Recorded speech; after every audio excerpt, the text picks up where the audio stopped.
We're off to an amazing start. Oh my God. Yeah. Tomie's very first podcast, and she's just like, I'm gonna just break equipment starting off. We'll spray it. We'll make it. Total accident to people listening in. That was a total accident. If anything, I'm to blame. I brought you the club soda. It is your fault. I'm gonna give you that one. Well, luckily I didn't break my own shit, so I don't know why I just opened another bottle. Well, I have an open bottle right there. It's that kind of day. It's not gonna go bad. It's fine. Tell me, how's your trip to LA been so far? Oh my gosh, it's been insane. I was in SF before LA, and this trip in LA is my first ever sort of like big collaboration shoots, big like studio meetings, podcasts. I've like been meeting people and like seeing people that I've been seeing online for a while, and it's been a wild ride, and I love it. That's awesome. That's absolutely awesome. Hey, you gotten like, is it all just professional stuff, or are you doing like, I mean, when I say professional stuff, like actual professional shoots versus like sessions, are you doing sessions while you're here too? I am doing sessions. So tomorrow I have some sessions I'm really excited about, and it's going to be a nice break. Like that's going to be my stress relief.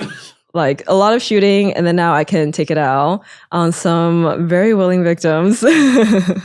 Nothing like, oh, hey, I need to relieve stress, and you're going to pay me to relieve stress? That's amazing. I love it. Yeah, I wouldn't choose anything else to do. like how'd you stumble into like the best job in the world then? Like, yeah, okay. So I heard of you through Carly, and I trust her with my heart, with my work. She like redesigned my website, is working on my SEO. Is just such an incredible person. So when she said that you have a podcast, I jumped in immediately, and I was like, I would love to meet with you and talk for my first one. But I also came in blind, so I don't know that much about you. Oh no. Yeah, and so I'm wondering, how much do you know about me, so that I can fill in a little bit. I was able to find, I perused your website a little bit. Okay. I was hoping to like dive into your Reddit a little bit, but most of your Reddit is like people just fawning over you, it looks like. Yeah, that's mainly it. It's like, oh, I was hoping for some deep introspective, like, nope, it's just dudes being thirsty. It's a lot of dudes being thirsty, yeah. It's okay. It's okay. It happens. They give you money. Like it's better that they're being thirsty as long as they're not being gross about it than them being like, why is this Reddit empty? Crickets. Yeah, I recently put my Twitter profile on private because I separate out my digital work from my like in-person work, because I think the in-person side of things is coming from it's an extension of myself, right? And a lot of the stuff I do is like fairly extreme, and I have a group of people that like have been following, and I'm like very comfortable with that. But okay, a little background about me. My name is Mistress Tomie. Online, I go by Mx Tomie, Mistress Tomie, Tomie in general. The name comes from Junji Ito's Tomie, and she's this being who kind of like gets resurrected and rebirthed over and over again, and also like dies in kind of like gruesome ways. And I think like that balance of violence and her beauty was something that was a muse for me personally. I started in 2019 in a dungeon in New York, and primarily did in-person work until really last year I started going digital, and really am hitting the digital side of it hard now. Yeah. Nice. And you were a bit of a lifestyle player, like just in your personal life before? Yes, still a lifestyle player with like other doms and sex workers. Like when we host parties and events, like that really nourishes me. Like BDSM is a lifestyle for me. Nice. It's not like, oh, well, I got to punch in now and put on the BDSM work. No, not at all. I think like a lot of my growth came from the dungeon. A lot of it came from my clients, my subs. I learned way more about myself in the last like 4 or 5 years doing this than I ever have. It's been an insane amount of growth. That's fucking awesome. Like, so judging from your online profile, tell me if this is just what your part of the image you're selling, or if this is actually like you really like the I forgot what the proper term for putting like a cage on a dude is. Oh, chastity? Yeah, chastity. There we go. Uh-huh. That looks like something you rather enjoy doing. I do enjoy chastity, yes. What made you be like, oh yeah, that dude, he shouldn't be able to use his penis? I think it's less about it was less about like a moment where I was like, oh, like he shouldn't use his penis. It started with a lot of tease and denial. I liked the power of like withholding sex. I liked the power of withholding access to my body. And chastity was a very like natural extension of that withholding. Like, there's mental chastity where you're like, don't touch yourself or just edge, which is great, but nothing really compares to you are locked up. I have the keys and there's no way you can get out now. And it's as long as I want you to be in it within a negotiated like set of boundaries. So do you enjoy denying yourself the sex though? Like, I don't think I'm denying myself of anything. Okay. Yeah. I think it makes the experience a little bit more exciting. I think it makes it a little bit more fruitful. And I often think that's vanilla sex and like mainstream sex, I suppose. There's a like overemphasis on let's get the penis in the vagina as soon as possible, as fast as possible. Let's like get that orgasm like now. And in BDSM, the spectrum of like what a sexual experience is expands, right? The spectrum of like what your body can do and what your body can feel and how you can interact with people or peoples, it just widens. And I think like experiencing that like flow of all different forms of like life and like people and how they are is really, really fun. Hey, there's absolutely nothing wrong with it. Like, this is the last place that like anyone gets kink shame unless they're doing something that's fucking illegal. Mm-hmm. Like, what happens between two consenting adults? Awesome. Yeah, absolutely. I'm just kind of a vanilla person, so I'm always kind of curious. Like, yeah, let's talk about it. If a partner was like, "Yo, so I'm gonna lock you up, Chess." It is outside of my comfort zone for a partner to tie me up. Yeah, okay. That's totally okay. And I think like that's like valid, right? Like if you're not into something like that, there's a lot of other people who are vanilla. For sure. And then if you are into something like that, there are also people out there who enjoy that. And they can either be in a lifestyle sort of space, or if a lifestyle space is hard to access, there's people like me who not only like do it in person, but now like create content to kind of like satisfy that itch. Yeah. Well, and I'm curious how many people are coming to you to satisfy that itch and then go back to their vanilla life that were the kind of leading a lie. I don't know if like leading a lie is the right word for it. I think so my demographic of subs and clients are predominantly men. And I think there's a lot of social pressure and expectation for them to perform masculinity. And that's a very narrow set of things that they can express emotionally, physically, and like in relationships of like any kind. And I also have a lot of different types of people who come to me, right? Some people come to me, to satisfy an itch. Other people come to me because they're struggling with their relationship with their body. Or other people, it's not one-off, right? I have some like really fruitful DS dynamics and DS relationships within arrangements that have lasted since when I first started at a dungeon. For the audience at home, what's DS? DS, Dom sub. Because there may be some vanilla people listening, so. Oh, that's totally fine. I hope I'm corrupting you. Hopefully. Corrupting and educating. Right, we are an educational show. Yes. Very educational.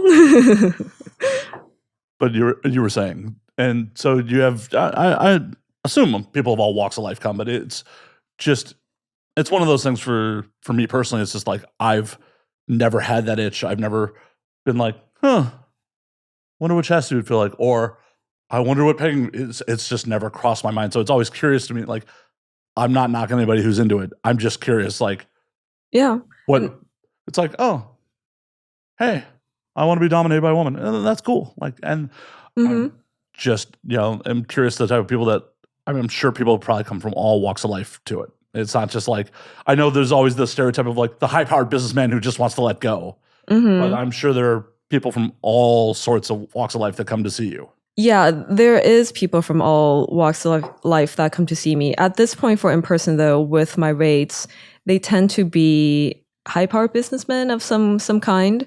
And that's just a, sort of financial, like, sort of barrier that I've set for myself.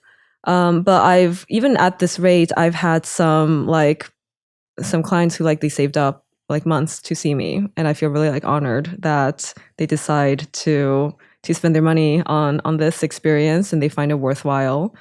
Yeah, and I think for people who are into kink and BDSM, they tend to be people who are curious about experiences, even if they haven't tried it themselves. There tends to be, if they've overcome that initial shame and guilt, an openness to what other things might be out there.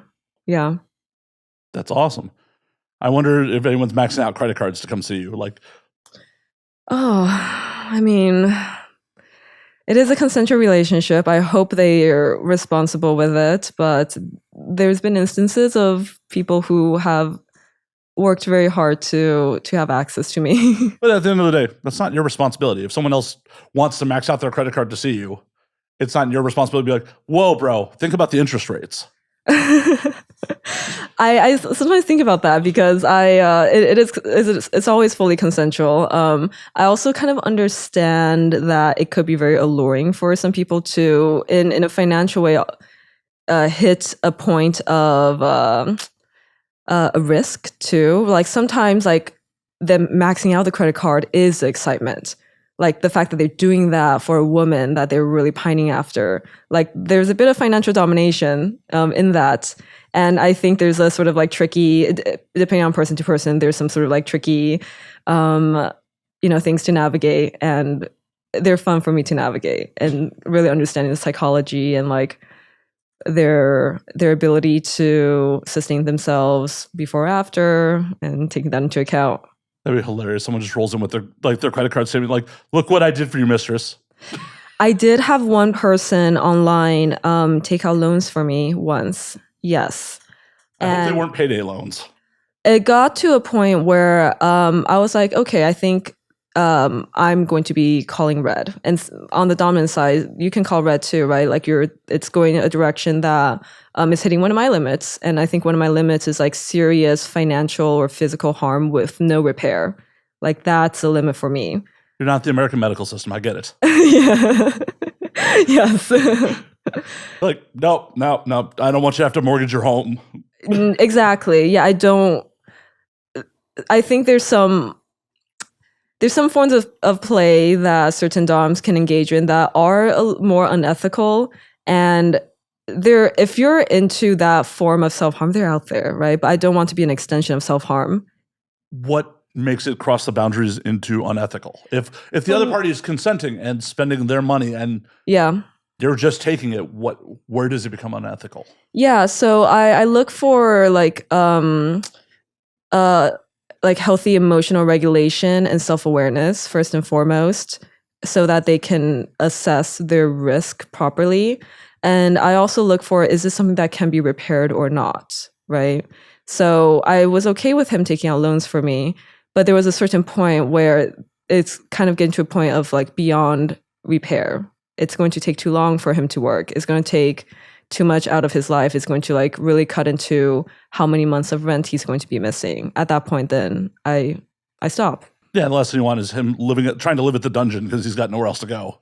Yeah, exactly. So I think some people there's some doms who have developed DS relationships where that is the fantasy for them. They want to live at a dungeon. And if that's the case, then it's actually a lot of responsibility on our end to take care of them fully, right? And I don't want that. Yeah, in a very selfish way. You don't want adult children? I do not want adult children. I can Aw. play adult children for a little while, but long term, no. I can mommy dom you though. As long as you're not going to end up homeless over it, Yeah, no.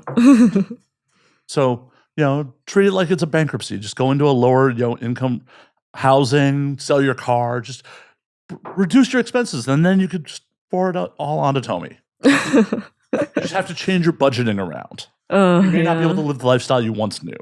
I once had a person have me budget for him, and that was really interesting because I took on a level of responsibility that was actually not that fun for me. I was still financially doming him because within his budget, I was taking out like allowances for him actually. Like I had 100%, and then he had the allowance.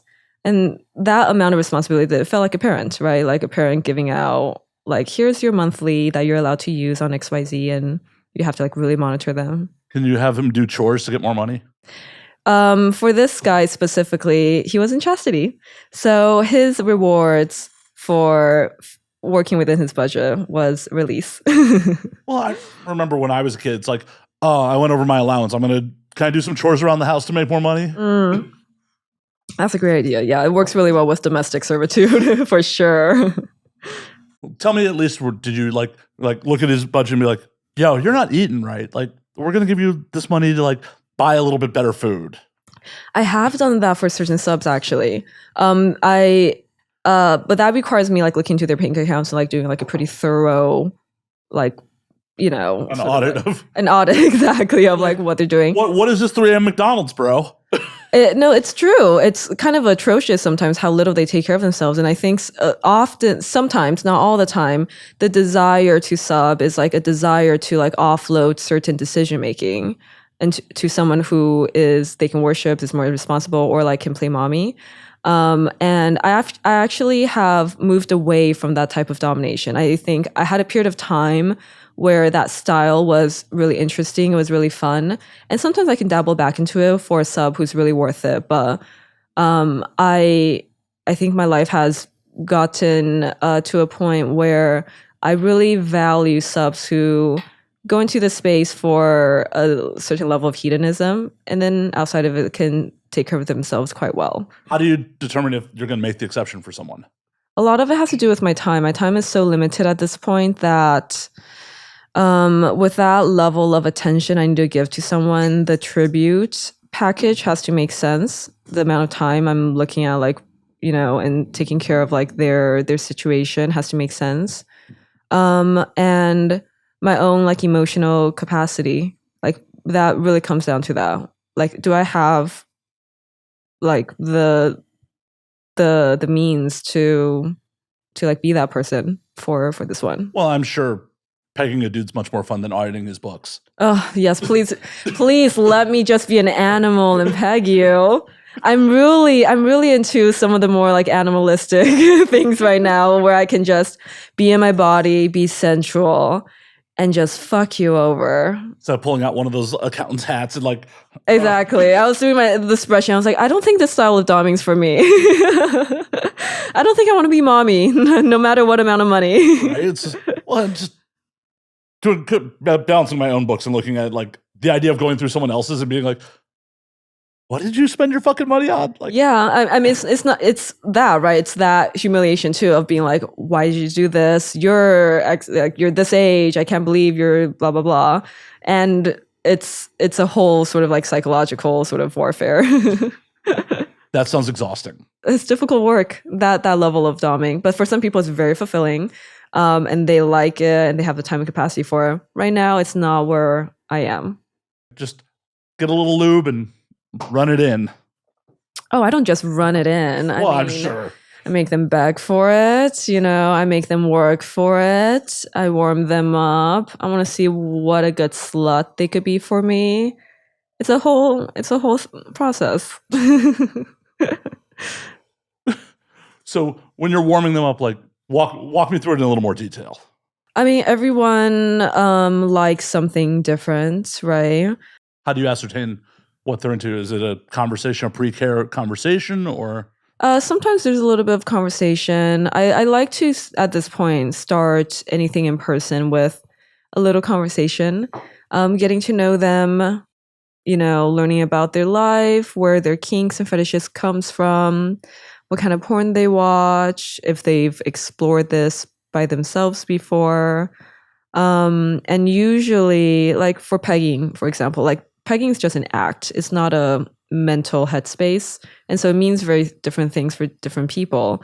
For some people, pegging is basically the same as sex, right? It's just the woman's the one penetrating. For other people, pegging creates a feeling of humiliation and degradation. For other people who like being sissified or feminized, pegging is a way for them to like feel like a woman.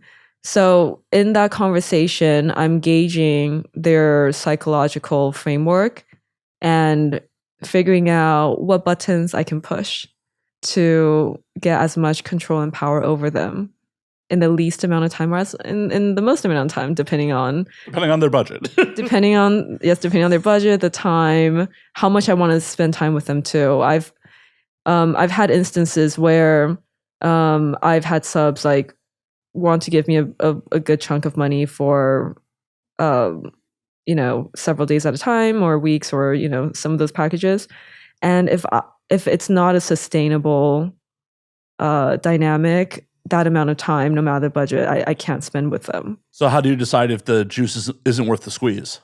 A lot of it's interpersonal, right? Like, do we have good chemistry? Do I feel exhausted afterwards, or do I feel invigorated? Is this person constantly struggling and fighting back for control, right? Is this something that I have to like constantly subdue, or is it like a really easy chemistry? And when it's an easy chemistry, it's very much like regular relationships. Some people just click, right? Some people just click and it works really well. And I really seek out those types of people when I look for longer sessions and longer arrangements. And I tend to like boys who work very hard for my attention and spoil me properly and really make themselves, stand out apart from the rest. What is the best way someone's ever spoiled you? Oh man, I can't talk about it, but it's going to be cut off. Oh, well, like, it has to be censored. Okay, well, don't tell me then, because I prefer not to have extra post work. Yeah, I can't say on camera. Is there one that really stood out that isn't immediately identifying for who gave it? I think I pretty regularly get tributes and gifts just because I want it. If you were an altar or shrine, what would people sacrifice to you? What is in theory, ancient people's like, oh, we sacrifice virgins. What do we sacrifice to you?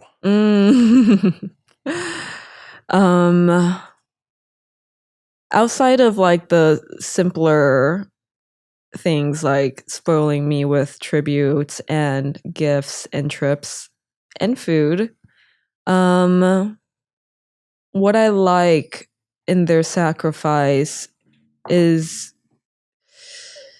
what do they sacrifice to a shrine for me? I like people who push the limits of their bodies for me. I like people who push the limits of what they mentally can handle for me.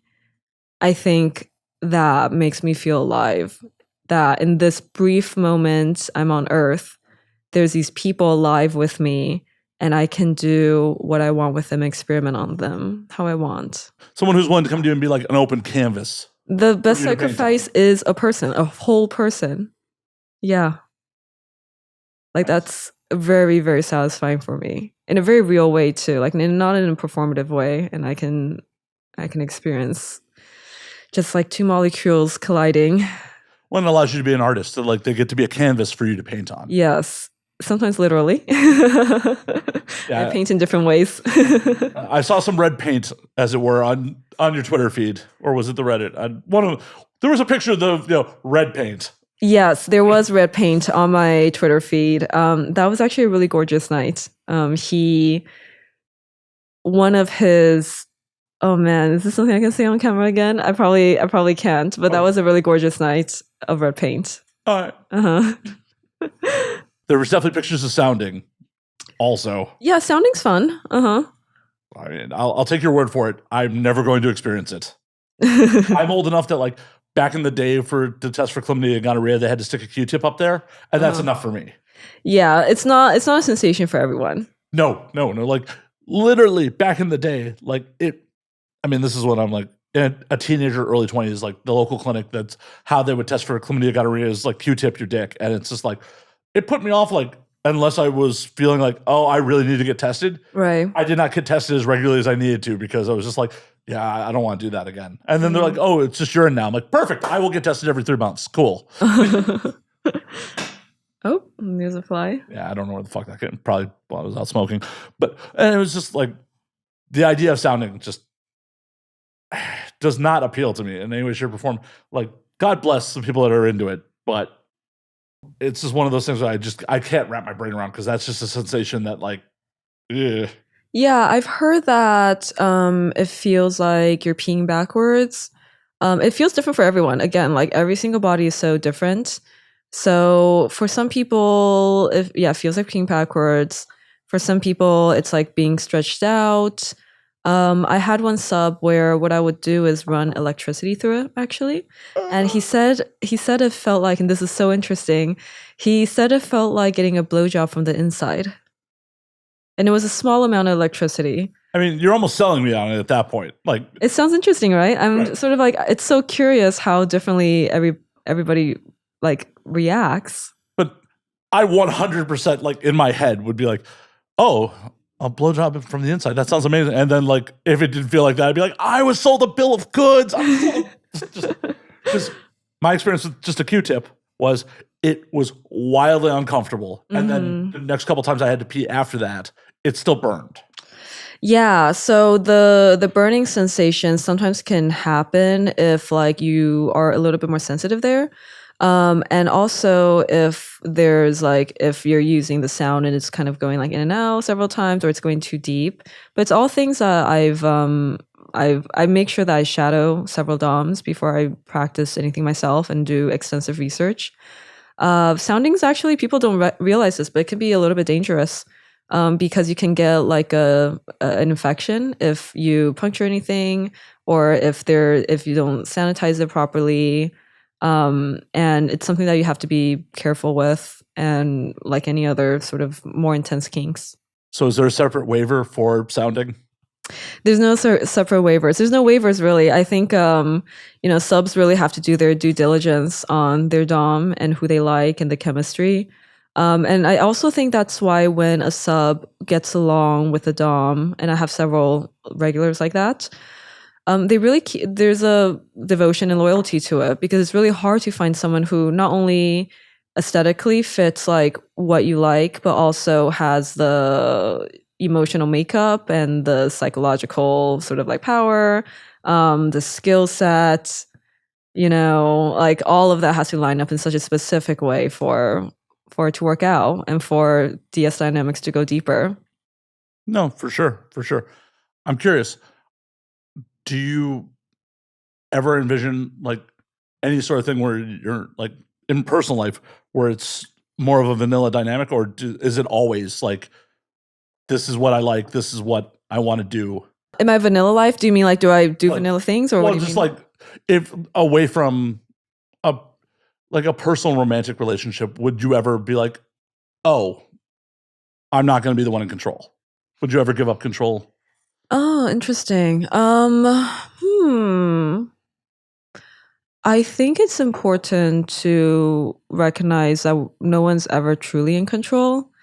Yeah, like control is an illusion. For sure. And I am very good at creating that feeling, that illusion. And sometimes it teeters towards like true power and true control. And I crave that when like the full force of that reality comes alive. But very rarely in anybody's life does control exist. Yeah. So even in vanilla relationships where one's like a little bit more dominant, or even if it's egalitarian, there's semblances of control that go back and forth, and it's fairly fluid. And dominance in itself is also very fluid. Submission is also very fluid. It's a seesaw oftentimes. Because we were before we got on here, you're talking about like, this is my life, this is what I love. Like, would you ever be comfortable in a more balanced part of the seesaw, or is it majority have to be you being dominant for you to be comfortable? I think like for people who know me, they often say like I oscillate between extremes, and I don't think I am a submissive person. I think that's pretty clear about my personality. But I think I'm someone who I also am open and interested in experiencing instances where I'm not making choices, right? That doesn't necessarily mean I'm submissive. Well, yeah, I mean, I'm not saying you're like you know, it's like a fat kid on a seesaw with you, where it's just like they launch you in the air, or it goes, you know, like, but you know, maybe a little balance. Does balance ever really exist in a person? Maybe. I personally don't relate to that, unfortunately. I don't relate to There's it. nothing wrong with that, but Yeah, I think I've always been someone who like craves a certain intensity of like meaning and experiences in life.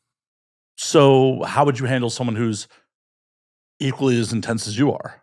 Would that just not work? Oh, we would have a lot of fun. I think it's that. Let's see where it goes. Would it be one of those things where like, oh, this is going to burn out real fast, but it's going to be real fun till it does? Oh, I mean, it depends, right? Like, what kind of intensity? Like, what do you mean by that? I once had a sub say to me, "We get along like a house on fire." I was like, "You're totally right." It's like domestic, but it's so passionate. And how long will this fire last for? I don't know, but like I'm so present in this moment, and let's like explore this journey. Nice. That's it. Yeah. Nice. I want to rewind a little bit because you said like one of the things that could put at the shrine is food.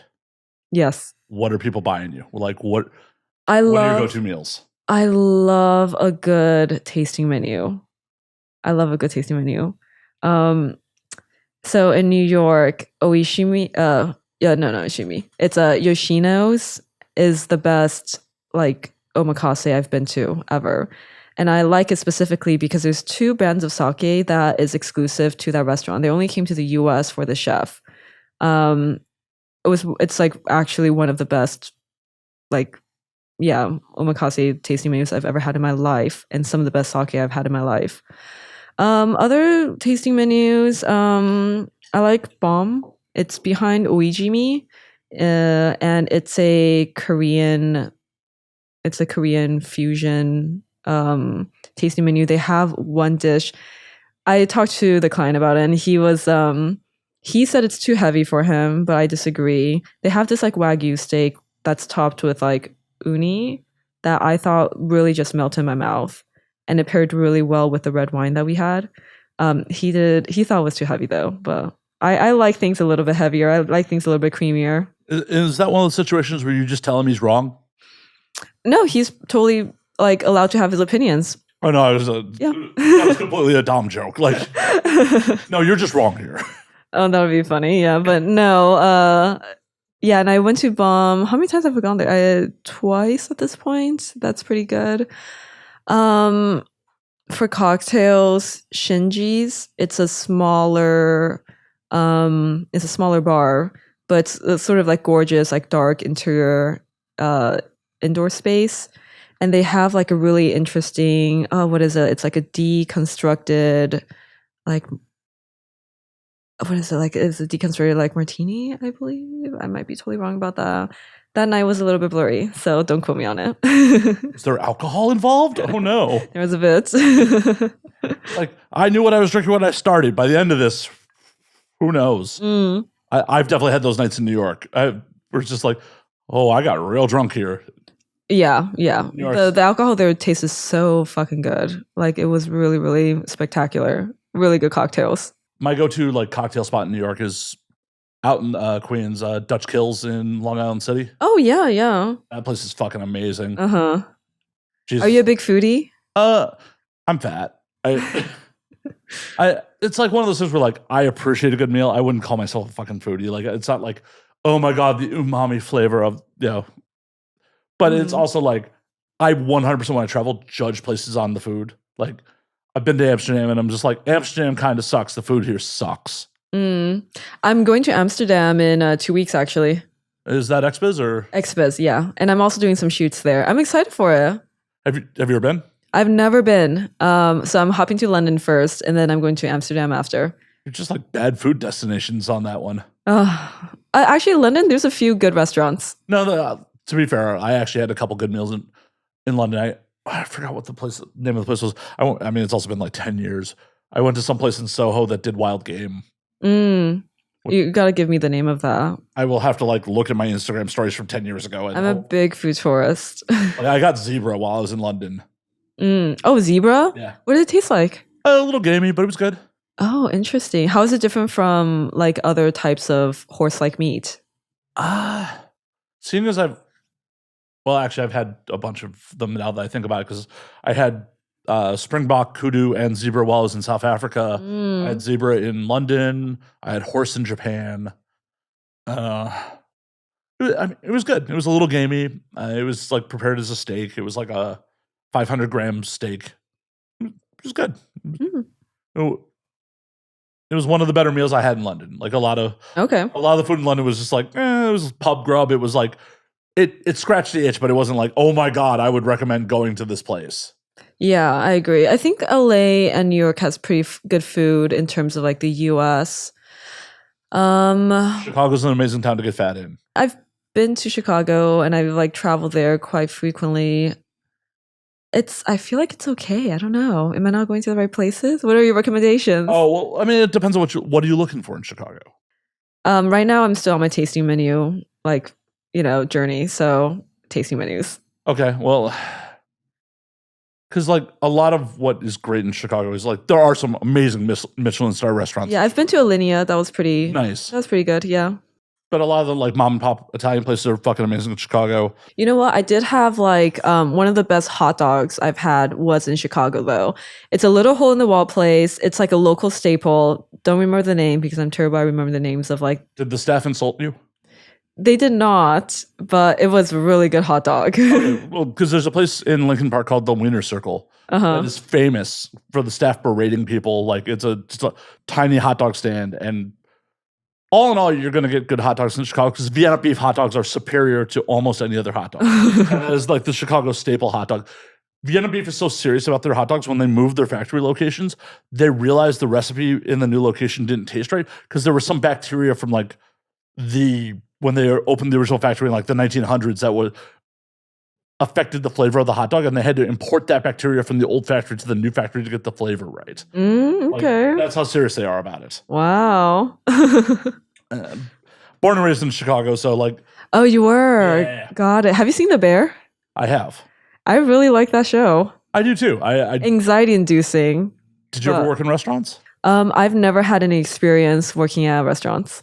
Oh, yeah. And then my extent of restaurant experience was like I delivered pizzas in my early 20s. Yeah. Actually, wait. No, I did. I did do waitressing like one summer in college. Yeah. And I remember that place because they had a uni pasta that I loved.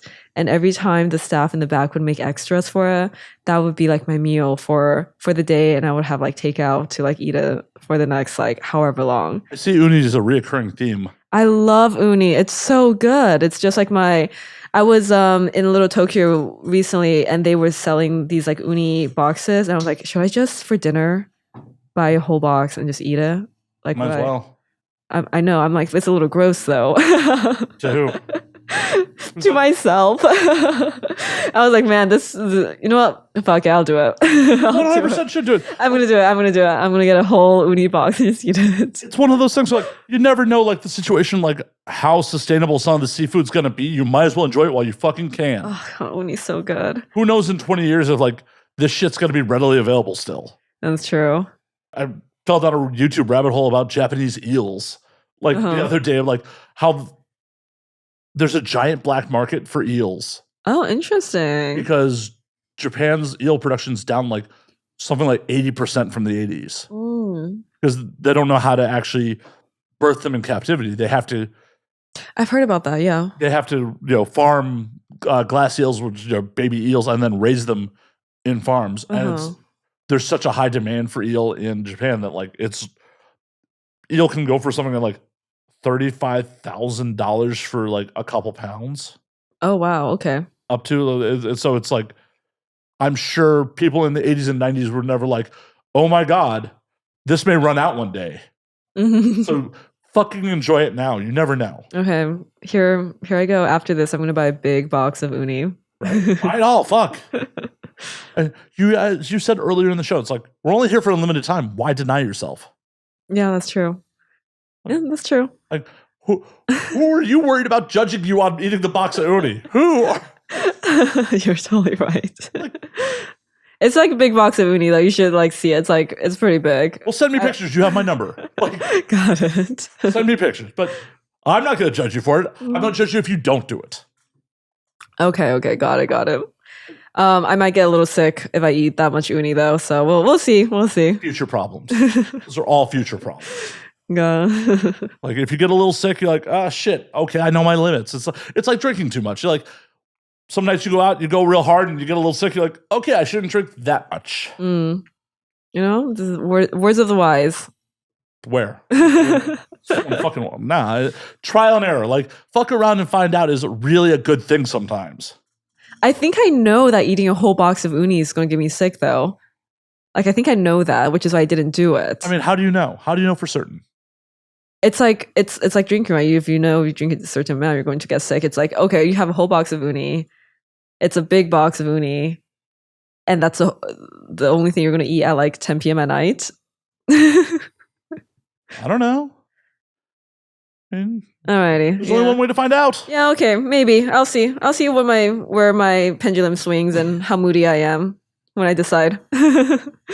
Well, I wholeheartedly encourage you at least to like put a healthy dent in it. Get the box, but just, be like, eat till you're like comfortable, and then be like, okay, well, I have extra uni. I don't know how well uni keeps, but it doesn't really keep super well. That's why, yeah. Find a friend, make a friend, get half a box. Like, yo, we're going to get a giant box of uni, like road trip. So, on the. Are we getting back to kinky questions? No, we're not. No, okay. Is this outside of your comfort zone to be like, oh my God, we're just talking about kink? Oh, no, it's fine. Okay. Yeah, it's totally fine. I know you're going to London, you're going to Amsterdam. Is there anything you're excited to try in Amsterdam? Have you done any research? I have not done any research. I know I want to go to the red light district and I want to like experience it fully. And that's basically it. It doesn't look the same as it did like pre-COVID. Oh, like how is... From what I understand, because that real estate's so valuable, like they started moving people inside to like more of a like Nordic style brothel system. And I'm stoked that I got to see it in 2017. Yeah, like people in the windows and all that. That's what I wanted to experience. I didn't know they were moving people inside. Yeah, I guess because post-COVID, like they realized like, oh, that real estate's way too valuable to like be the red light district anymore. Yeah. That's what I was told. I don't know firsthand. They could still be mid-transition. Who knows? When you get there though, and if it is like it was, you're gonna purchase? I want to, yeah. I want to experience the whole thing. I want to like, be on the client side of things. I went to a strip club for the first time recently, and I gotta say, being on the side where you're paying, it's kind of exhilarating. Yeah, so I was like, okay, I definitely want to do the red light district thing and see someone and see what's up. So what's your type? What are you buying? Who are you buying? I don't know. I mean, like I might like even let myself kind of bottom for a little bit and just like see what kind of like DOMs are there and experience that. Like literally be on the side of like what my subs usually go through. I'm a little nervous about it though, because I'm like, I know what can go wrong.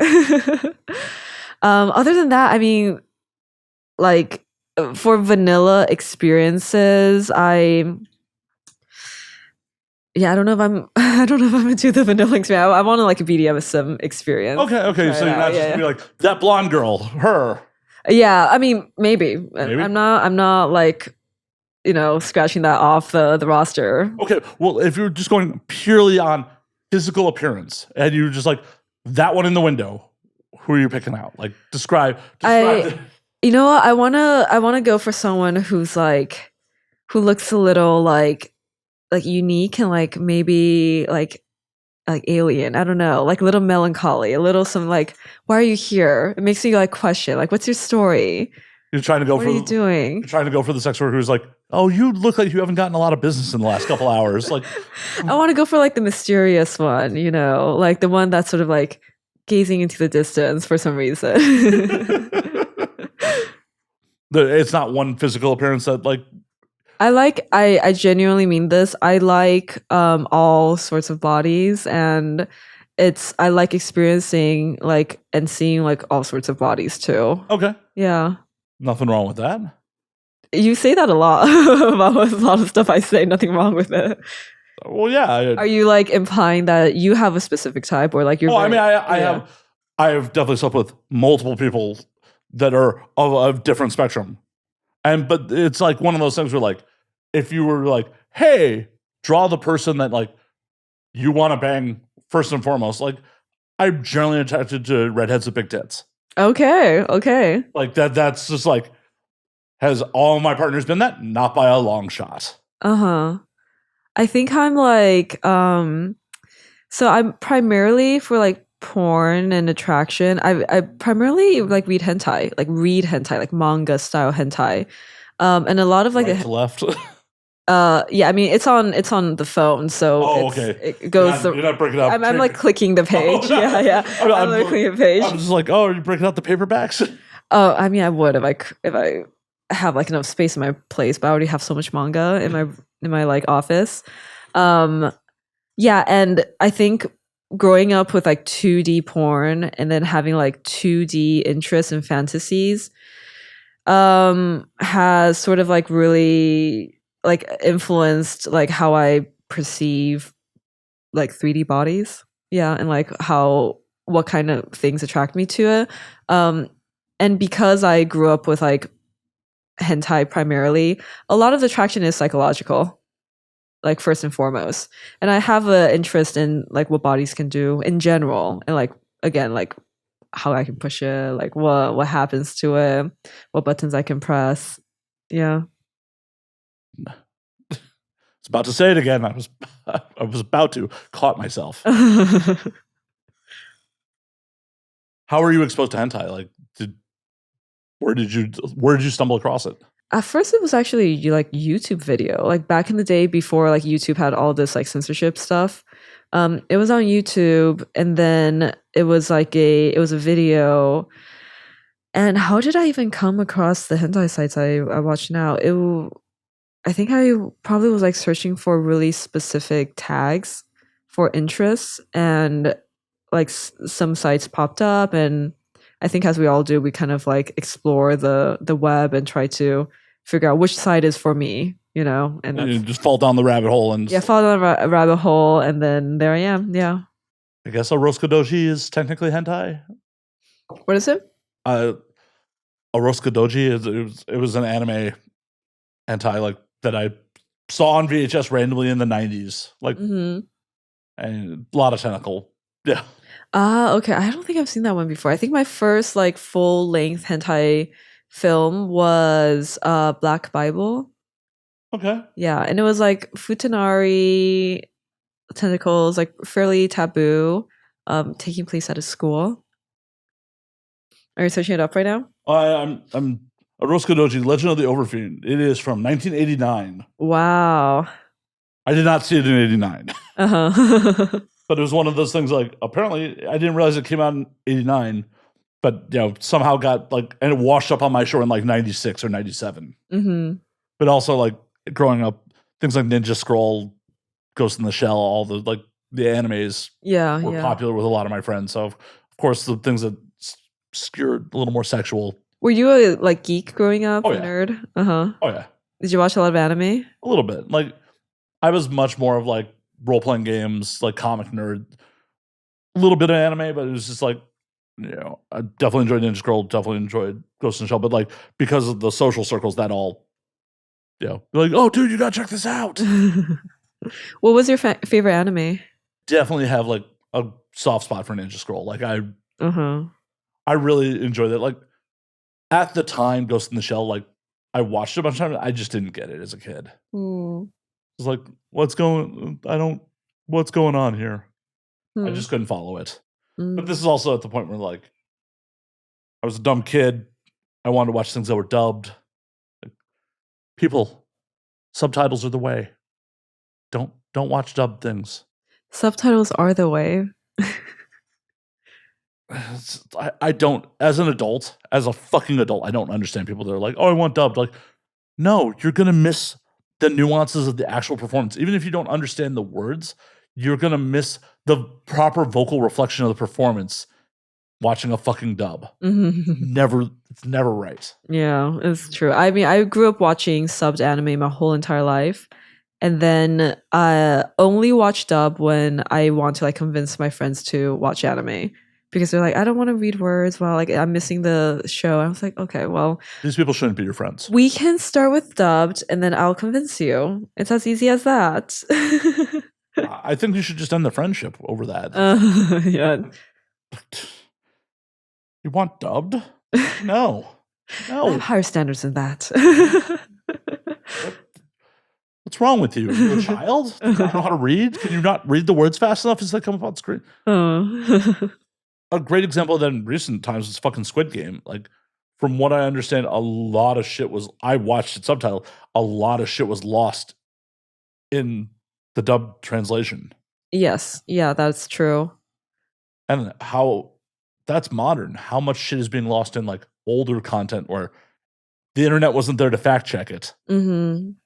Yeah, I mean, I'm sure like subbed even misses nuances too. When I was growing up watching anime, it wasn't just one line of subtitles. It would also have like two other lines on the top where there's like two other translations of the same line. And that was a version I was used to reading growing up, where there's kind of almost sometimes like a wall of text, and it's translated not by a company, it's translated by fans. Because I grew up with like illegal, like anime. I pirated all my anime. And so it's these fans who like love the language and love the show. And they like spent the time to like be like, this is the experience you should be experiencing through the language. And I think that actually quite influenced. I was a big reader growing up. I still am. But like also reading subtitles and seeing that on the screen and interacting not just with the medium, but also with the translator, and that relationship with the translator really continued into my life until now. Yeah. What were some of the animes like you really got into? Like what really spoke to you? Oh my god, here we go. Here's my list. Okay, so growing up, my favorite animes were Full Metal Alchemist Brotherhood. Okay. I loved Steins Gate, Fate Zero. I really liked Made in Abyss is more recent actually, but that's really, really good. And I also really liked Psychopaths season 1. So those are like kind of the shows that I grew up with. I really enjoy. I also like some of the classics, so like Death Note, Attack on Titan. I'm feeling old that those are classics. I mean, they've been going on for so long. I know. It makes me feel old. Like I remember when that shit was like coming out new, and it's like, well, or relatively new to me. Seems like a long time ago. It's like, those are classics. Fuck, that's like saying Nirvana's on classic radio. That's true. There's also what's some like older anime? There's some like really, these are more like experimental anime. So like there's what is it called? Like Lane, like Serial Experiments Lane. That's, I'm not getting the title correct, but that's one that I remember watching, and I think I should rewatch it because it was a little bit I think at the time too complicated for me. Yeah. Get on it. Like we can call the episode. You can go watch. No, I'm not. We're not going to call the podcast so you can go watch anime right this second. Not right this second. Have you ever been to Japan? I have not. It's on my list. Actually, I might go end of this year. You should. It's still on sale. Oh, it is? So the dollar to the yen is really strong. Mm-hmm. Like, it's stronger than it's been in a long fucking time. I went again in November last year, and it's just like, oh, shit's on sale. It was great. Sorry, audience. because every time Japan comes up, they're just like, here we go. It's Mm. my happy place. Like, it's the only place in the world I've gone to multiple times. I think I'm the likelihood of me going to Japan end of this year is actually pretty high. It's like it's like higher than 80% at this point because I'll be in East Asia anyway. What's the determining factor that makes it 20% that you might not go? Kind of, to be honest, my moodiness. Like, do I want to be away from New York for longer? I've been traveling so much this year that like time at home is really valuable now. It literally is just my mood. Like, I might buy a flight in 3 days because I'm like, you know what, I'm going to do it, and the motivation is high enough that day that it happens. Or I procrastinate on it and it doesn't happen because it's like motivation is not high enough. In my humble opinion, I know we've just met, go. Especially if you're already going to be in East Asia. Like, why fucking do almost a 20-hour flight from New York? I mean, I don't mind it, to be honest. It's but like, if you're already there, yeah, but it's like 20 hours where I can like relax too. It's not too big of a deal. but if you, hey, Yeah, I think I'm at a point where sometimes convenience doesn't trump like what I like. Yeah, I know it's convenient, but maybe I don't want that. fair, Uh-huh. fair. I'm just saying, in my humble opinion, you won't regret it. I know I won't. I'll go. We'll see. We'll see how I feel. For sure, for sure. I look forward to hearing how you like it, because Tokyo is just a fucking magical place. Yeah, I heard great things about it. It's literally, imagine Manhattan density with LA sprawl. But the fear of violent crime is almost non-existent. And you actively have to like try to get a bad meal. It's so hard. In 3 trips, I think I've had 2 meals that I didn't think were amazing. And these are just random spots. It's not like, oh my God, I'm going to like this world-renowned sushi spot or something. It's just like, no, that place looks cool. Oh, that was rad. Yeah, I love that. Like when the quality of food is just like pretty good in general. We went like on a trip, we were there in 2016, me and some buddies. We went to like some random like rice bowl spot, and they give you a raw egg to crack over your rice bowl and crack the egg. And one of my buddies who like lived on a farm, he's like, I don't understand this, man. I raise chickens and this egg's better. Oh my God, that sounds so fucking good. Like that raw egg, that sounds amazing. I would. Yeah, like nothing like the equivalent of like $5-6 US of a fucking rice bowl with an egg that you crack over, a fresh egg you crack over it. Like, it's so good. Oh my God. Yeah. Is Japan like the food place for you? It definitely is up there. Okay. I also want to visit like Kyoto and some of the like lesser traveled cities too. But I think for my first time, probably just Tokyo to explore it. It's one of those things where like I keep telling myself like, oh, I want to go to Kyoto. I want to go out and like see other parts of the country. And there's just so much shit going on in Tokyo that it's just like, oh, well, I've been here for a week. I've been in the same like 5 districts. It's just like, oh, that shady alley. What's down there? Oh, hey, cool things. Did you go to any of the animal cafes? I have not, sadly. Like, I really want to try those out. Like a nice capybara cafe or like a cat cafe. Or any of the other ones, really. Owl, otter. Actually, I take that back. I did go to a bar with penguins in it. You did? Yeah. Did you touch them? So they're behind glass, unfortunately. Fuck. Okay, I want to squeeze a penguin. Like, I want to give like a big penguin a hug and just like feel that, you know? I gotta say, the penguin bar was a weird experience. It was, yeah. Well, first and foremost, they didn't really want to serve us in the first place because visible tattoos at the time. Ah, okay. Like, I was there with my tattoo artist who has face and neck tattoos. Like, I didn't know to cover up. Yeah, face tattoos would. I mean, like tattoos in general, but like face tattoos really. Yeah, like face, neck, like completely covered. And the door guy's just like, "Oh, we're full right now. Come back in a couple hours." Ooh. So we bummed around, like hit some cafes, and like came back a couple hours later. He was just like, "Fine." They sat us down. Like they literally they served us one drink and then like passed us the check and pretty much were like, "And now you got to go." Oh, that's too bad. Yeah. Oh, I learned on that trip was like, oh, the tattoo thing's really serious. Like it's no fucking joke. Trips 2 and 3, like I just remain covered up because I can, if I wear long sleeves, I'm fine. Yeah. 0 problems. First trip, as I said, I was there with my tattoo artist who has face and neck tattoos, and like we got refused service in no less than like 10 places. Hmm. even in places like Roppongi, which is more caters to Westerners. What's your tattoo of, by the way? Oh, just this is a whole mess of a half sleeve, and Oh, got it. Cool. yeah, this is actually all done by the guy I went to Japan with. Uh-huh. And then I have other ones, various other places. Yeah. Oh. For the audio audience, who hasn't seen it, this originally started off with the sword and the skull right up here, like when I was 18, and then the Oni mask got added years later. Then the hourglass, then the card, or the cards, then the hourglass. I don't remember at this point. Are you going to finish your sleeve?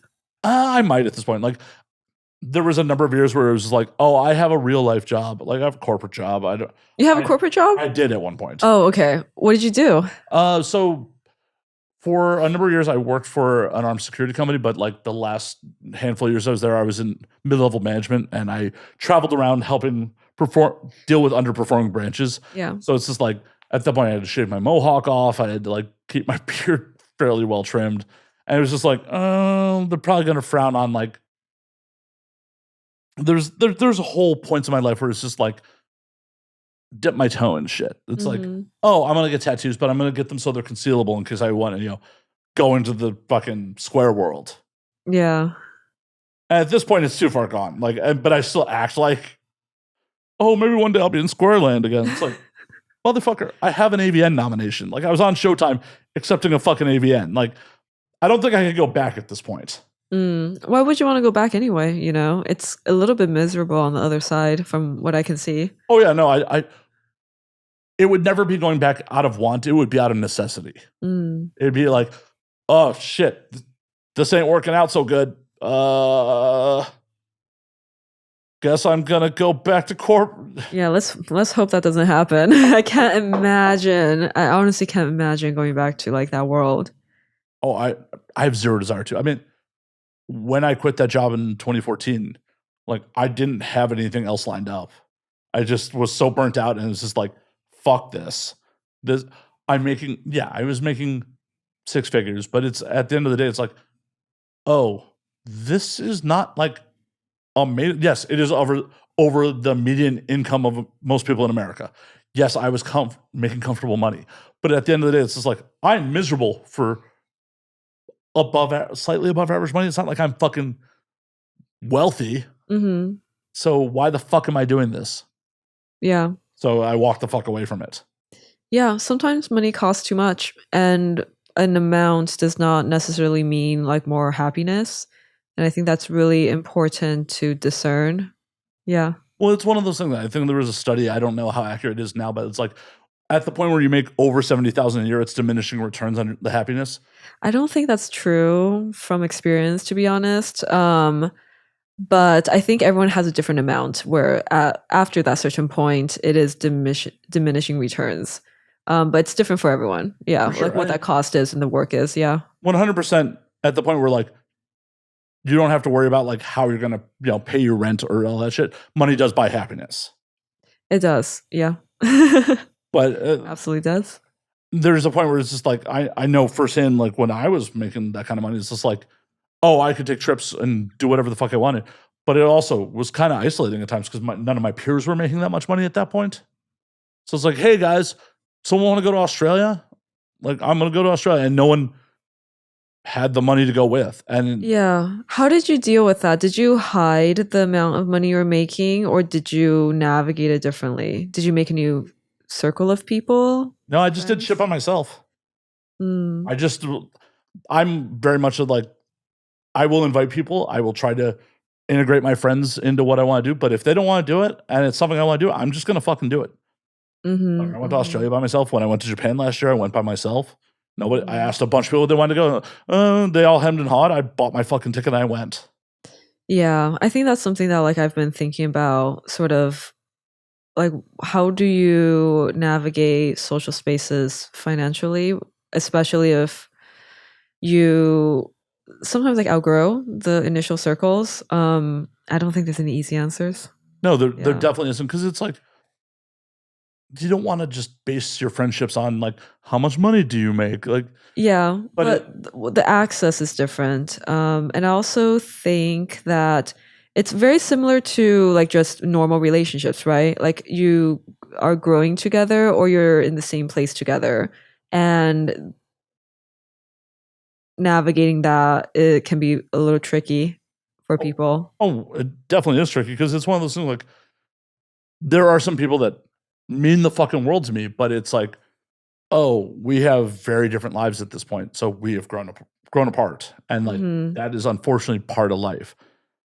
I want to do my best to, like, if it's a financial situation, to not discriminate, like try to find things that we could still do together, be, part of each other's lives. And yes, it's a bummer, and it definitely bummed me out to like not experience a lot of those things with people I cared about. Like, but I also don't want to resent them being like, I'm going to buy your whole fucking trip and then have a weird power dynamic on vacation. Exactly.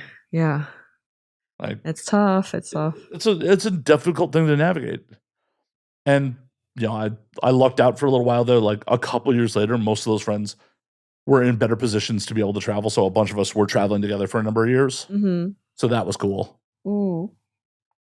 I had someone tell me that they have a big friend group and they have a spreadsheet of like totally transparent, everyone's like salaries and means, and then they would tier the trip on a percentage basis by like what they can afford on a percentage basis, which I'm sort of like, I mean, it's like egalitarian, but then you never want to be the guy at the top. Definitely not. And like, it's one of those things where like, I'm willing to compromise with friends. Like, there were definitely some trips that turned out to be a lot of fun that were not like my first choice destination. Me and that group of friends ended up going to Colombia in 2018. If you had been like, do you want to go to Colombia? Just cold, I've been like, nah, I'm cool. Colombia wasn't appealing on paper. It was a lot of fun when we actually got there. Colombia was pretty fucking rad, actually. Yeah. I'm willing to make those compromises, but if it was just like, that was what it also was within everyone's means to do. There's some things I'm just not willing to compromise on. As I said, I'll just go by myself. When I was in Amsterdam, the rest of my friends couldn't afford to extend out their trip. I went to fucking Finland for a couple days by myself. Ooh, how's Finland? Helsinki's rad. Like, I'm kind of bummed I only got a couple days there. Okay, maybe I should go. I'm traveling too much though. My issue is like I'm traveling too much. I'm like a little like, have you ever had travel fatigue? Yes, but I also didn't admit it to myself for a while there. And then like, so before I quit that job in 2014, I flew 149,000 miles.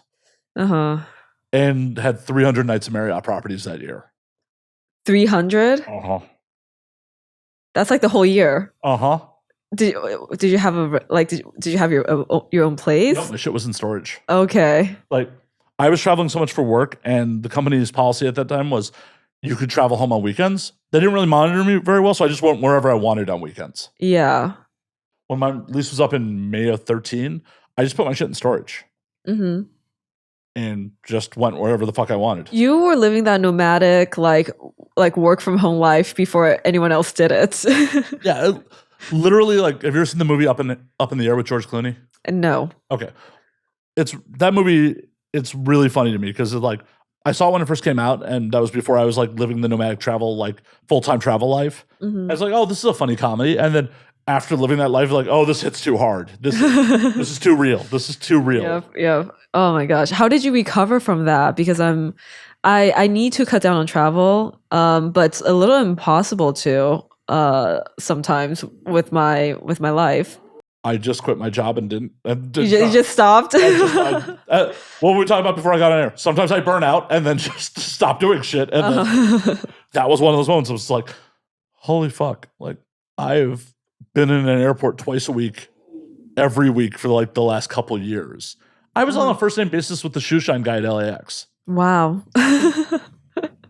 Like, on Mondays, I would just get my boots shined. I don't regret doing it. I still, to this day, travel for free on some of the miles I banked up. Holy shit.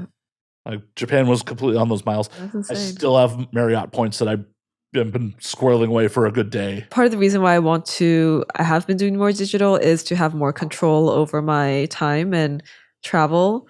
And just like, I think like last year, it was really tempting when a sub was like, okay, I'm going to fly you to XYZ for 2 to 3 days. And I'm like, great, we'll love to go. You know, I get paid to just sometimes like more or less vacation. And now I really like the incentive for me having to leave my home and my routine and a life that I quite like and love has to be a lot higher. That's fair. Yeah. It's one of those things where I'm like just cutting down on travel to do more digital a little bit. Yeah. I get it. It's one of those things where like when I first was traveling full time, it was like, this is amazing. I can go wherever I want. I'm seeing all this shit. Like exactly. And then after it took 3 years of full-time travel before I really burnt out. I used to refer to it as guest starring in my own life. Because it wasn't as much as the travel that burned me out. It was more the like when I got home and would see my friends, they'd all have been interacting with each other. They've all, been in each other's lives. They all have inside jokes and experiences that I'm not a part of at this point. And that was difficult. And because of it being the era that we're in, people don't check in on you as much because they have your social media updates. They think they know what's going on with you, so they don't need to put a call in to see what's actually going on. Even though it's like, this is highly curated what is being posted to social media. So that started to suck. Honestly, every time I came home is what made it harder to get back on a plane. As long as I didn't stop, it was pretty much okay. I hope you have like community. It is hard to have community when you're traveling and you have a group of friends that's like set in one place. Yeah, that's very, very true. Yeah, I also still have like some civilian friends, and sometimes it's really hard for me to like relate or like talk about like, hey, like I'm going to this place, like I'm going to Amsterdam for this thing, and it's also sometimes hard to like explain this part of my life, and I think it's something I'm working through. Yeah, but it's also grounding to have I agree. Civilian friends. I think everyone should have some civilian friends. Like, I very much thought it was like a thing that was some of my friends that like know me from back in Chicago. It's like, please don't call me by my stage name. Please don't. Like it wears me out. Like, you've known me for this long. Call me by my real fucking name. It's grounding, especially for people that like are completely away from entertainment, away from the public eye. I think it's important to have those people in your life. Yeah, you know what's interesting about you saying that though? Because I started in the in-person space, and like the in-person space, like it was an like authentic like extension of myself. Like there's been a lot of moments where like Tomie is the realest part of myself. Like people who know Tomie know me more and better than anyone else because they get it. What is the self, right? Like on a like deeper feel, like what is the self? Like, isn't the self just like what you perform? Like at what point does the mask become like the performer too? And I think there's an interplay between the two oftentimes, and yeah, it's been interesting thinking about that as I do more digital work. A lot of friends you make within like entertainment, the industry, and all that stuff may not call you on your bullshit. And I think it's comforting to have friends that like knew me from when it's like, fuck you, dude. What are you doing? Okay. Like, that's important. Give me an example. Oh, just one of my old friends, I think, recently called me on, some poor dick choices I was making. Okay. Where no one in, around here would bat an eye. It's just like hooking up with someone who, there's a bit of an age gap. Okay. Yeah. He's like, dude, what are you doing? Like, she's hot. She fucks good. And no one here is just like, yeah, go for it, dude. And one of my friends was like, really, dude? Really? Like, what are you doing here? Like, what are you expecting to come of this? Yeah. Like, that's fair. I mean, orgasms really were what I was expecting to come of it. But you're just like not thinking, like all the blood was rushing somewhere else. Yeah, as I said, poor dick choices. The post-nut clarity is real sometimes. It's good to have people like that who can call you out. Right. Like, those are the trusted friends. Like, when people can call you out on that, and there's enough like relationship built where you know that they are there for you, even if you disagree, even if there's a fight, that's so incredibly like valuable. I agree. And honestly, I'm not going to fight with most of my friends if they, disagree with me on something. There's like, these are people that have been in my life for a long time. And it's like, I trust your judgment. I may not agree with your judgment, but I value it enough to not be like, fuck you, dude. Mm-hmm. It's, take it with a grain of salt. Also, examine our history together and examine like what shit they've gone through.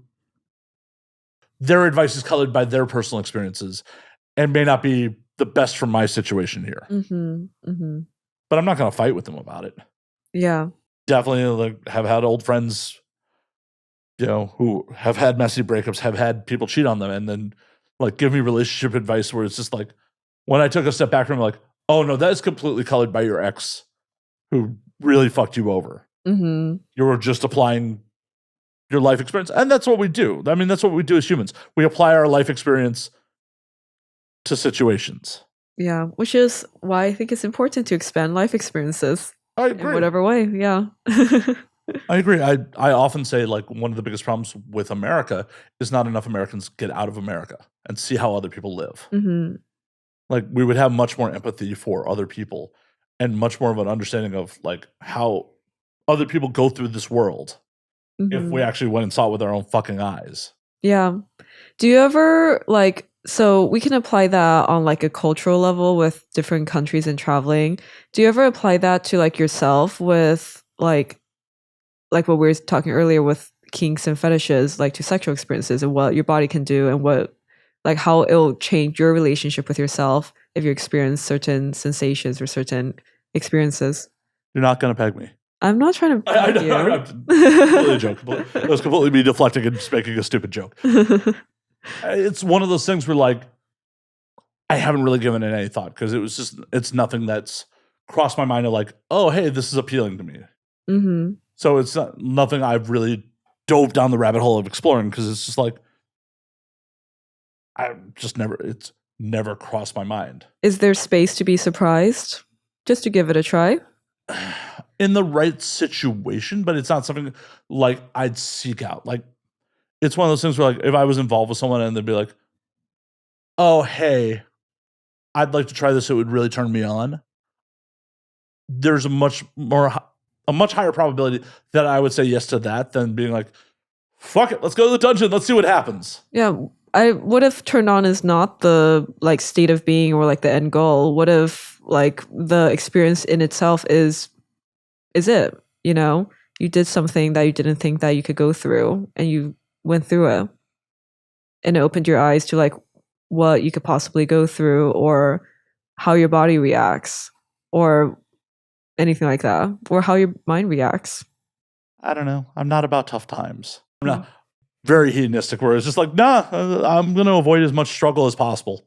I sometimes think like true hedonists are people who challenge what pleasure is, right? They expand the boundaries of pleasure. I also identify as a hedonist. And I think that's why I'm constantly pushing the circle of like exactly what is pleasure and where it can go. Yeah. You identify as a dom. How much have you opened yourself up to people doing expansion on you? Anything I try on a sub, I have tried on myself. Okay. That includes the more extreme things too. Yes. And I can talk about this one instance. A hard limit for me was full toilet. It's just a difficult thing for my body to go through. It's like a difficult experience. What is that, by the way? Full toilet is when you can defecate on command for someone else to eat. And it's you have to train your body to go at regular times. You have to eat certain things. You have to and doing it on command is very different from like peeing on command, right? And it was a hard limit for me for a long time because I genuinely think it's disgusting. Like it's just hard for me to do.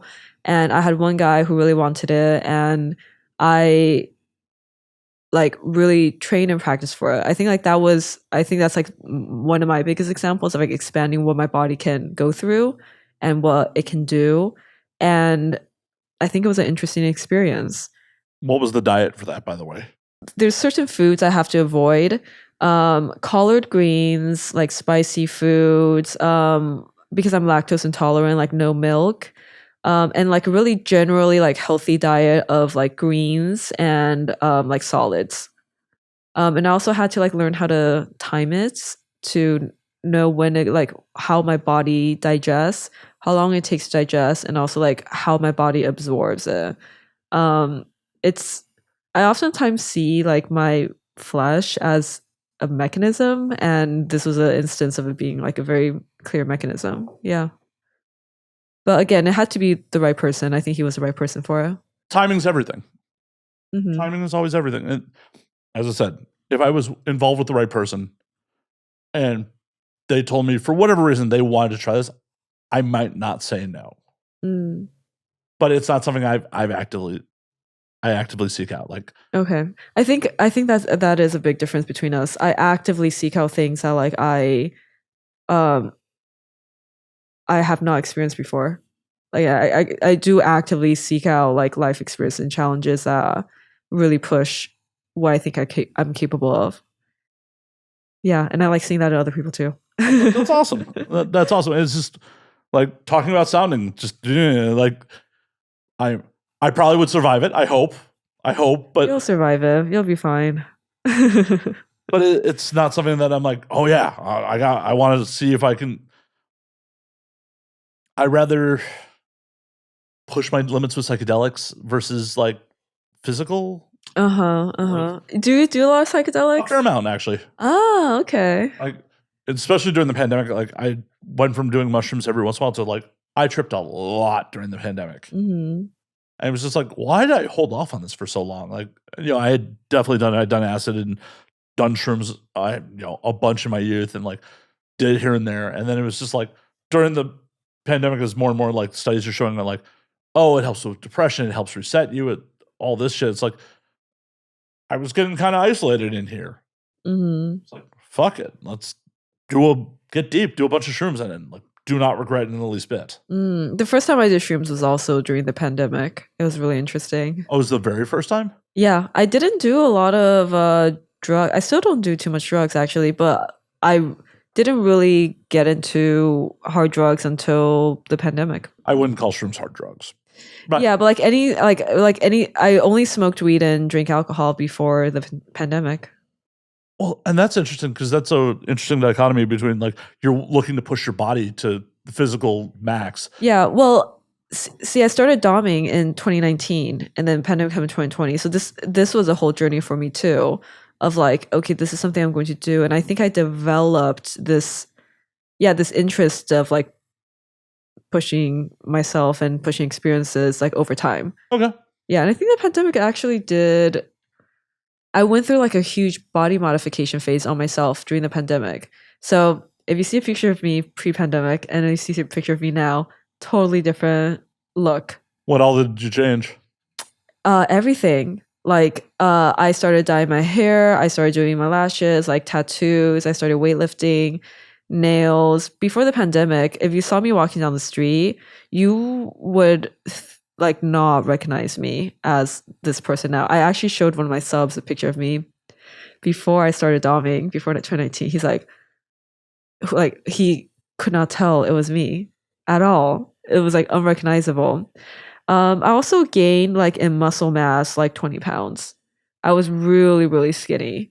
And now I have like a lot of like lean muscle mass after the pandemic. I just started weightlifting.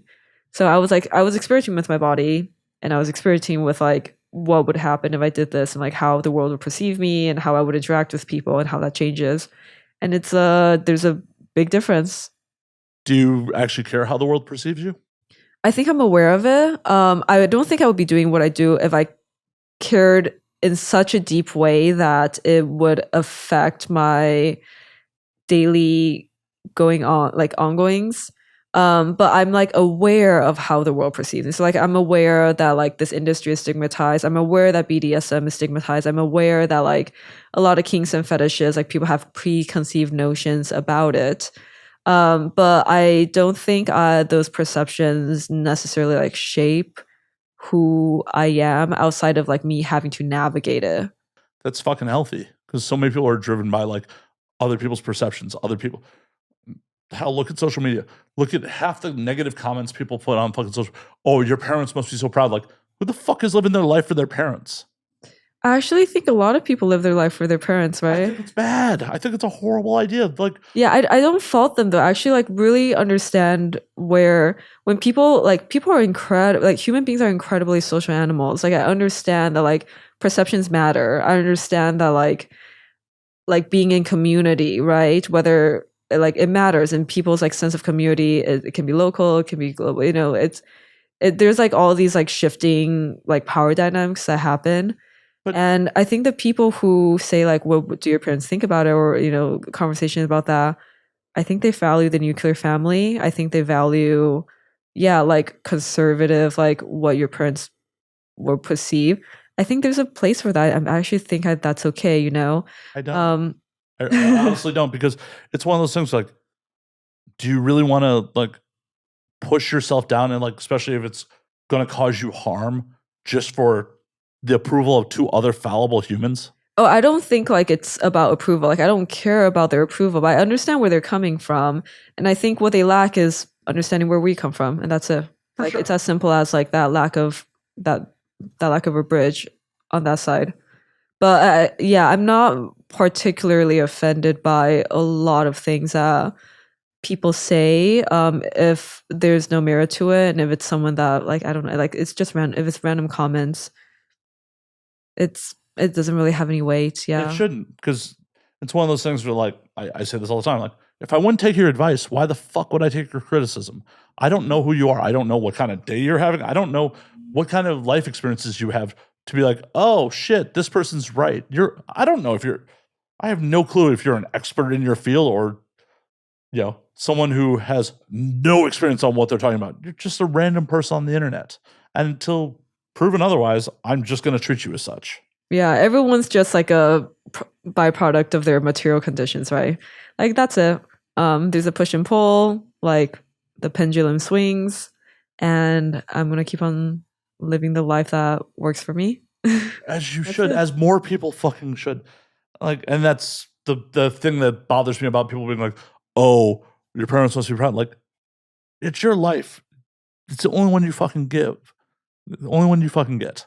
You're really gonna make sacrifices. You're really gonna kowtow to what your parents want versus what you want in this world. Fuck that. Yeah, that's also like that perception is also very American, like that like hyper individual.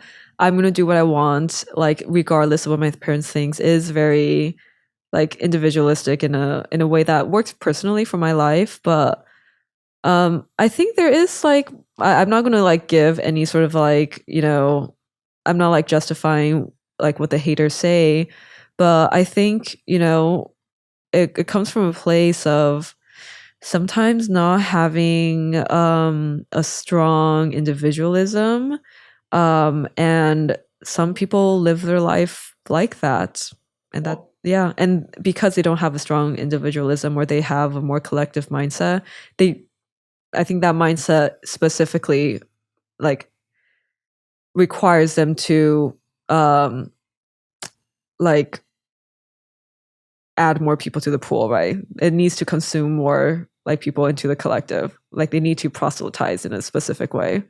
I don't know. Yeah. I mean, in all reality, we do need those people too. Society needs those people, because if Yeah. we were a society completely comprised of individuals, the shit would break down. Yeah, exactly. There's like I'm like oh, they're doing their job, right? It's a very like on a macro level, like these are the ants that do this thing to make society work. We are the ants that do this thing to make society work. And there's, you know, at the borders there's tensions, and it's the way it is. Yeah, and I'm okay with that tension. I think some of the most interesting conversations happen at that border, and Yeah, that's all. As long as people at that border are willing to have an open and honest conversation, Yeah. that's the biggest problem. Like, I'm willing to talk to people that I disagree with on political beliefs or stuff like that, as long as they're willing to actually be forthright and honest about the conversation. If they're having the conversation to just try to jam their thought process down my throat, I'm not interested in that conversation.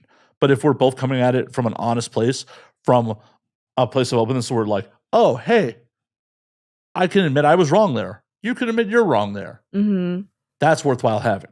Yeah, absolutely. It's so hard for people to drop their guard though, to like get to a point of like, okay, I see you as a person instead of I see you as like a list of bullet points that I think you are, and like unlearning like presumptions, unlearning stereotypes, and getting to a place where it's like, okay, um, this is like there's a lot that you know that I don't know, right? And there's a lot that I know that you don't know, and let's like work together on that.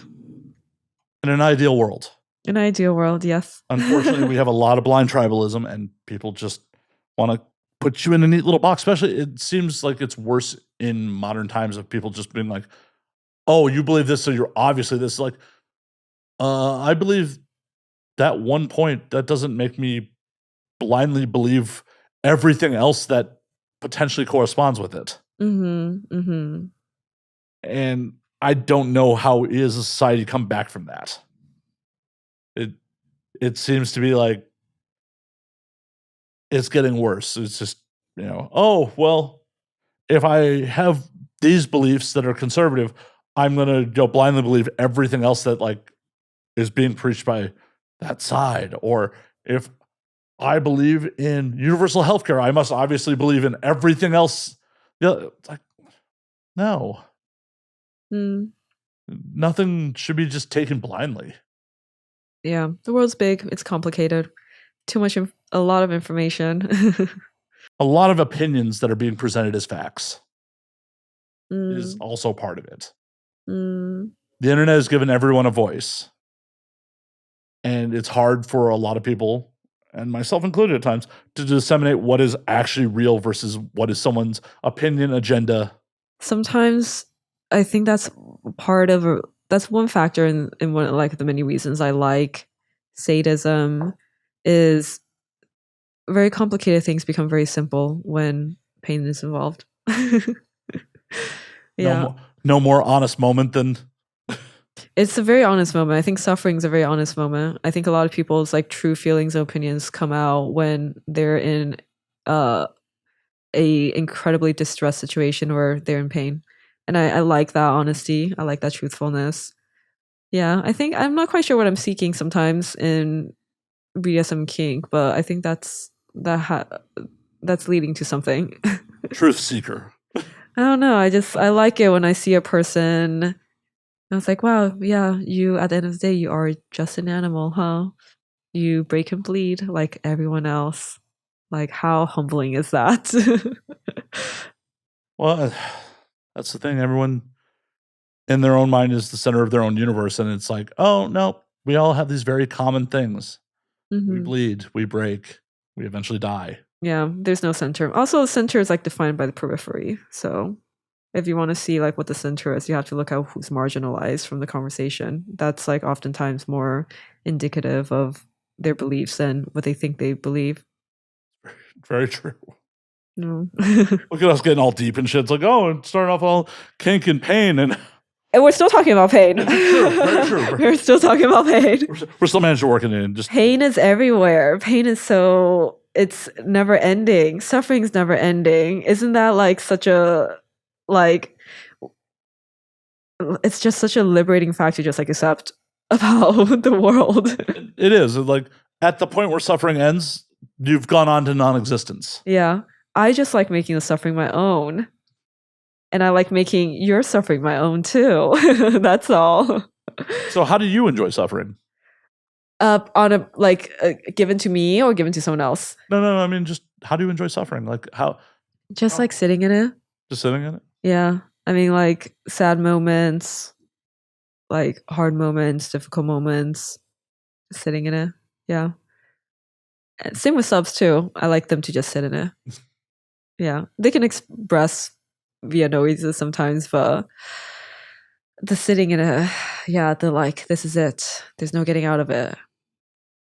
I'm not in control of anything. It really is a reflection of like, I don't know, like everyone's life too, right? It's I often the BDSM space is just a microcosm of like the larger universe.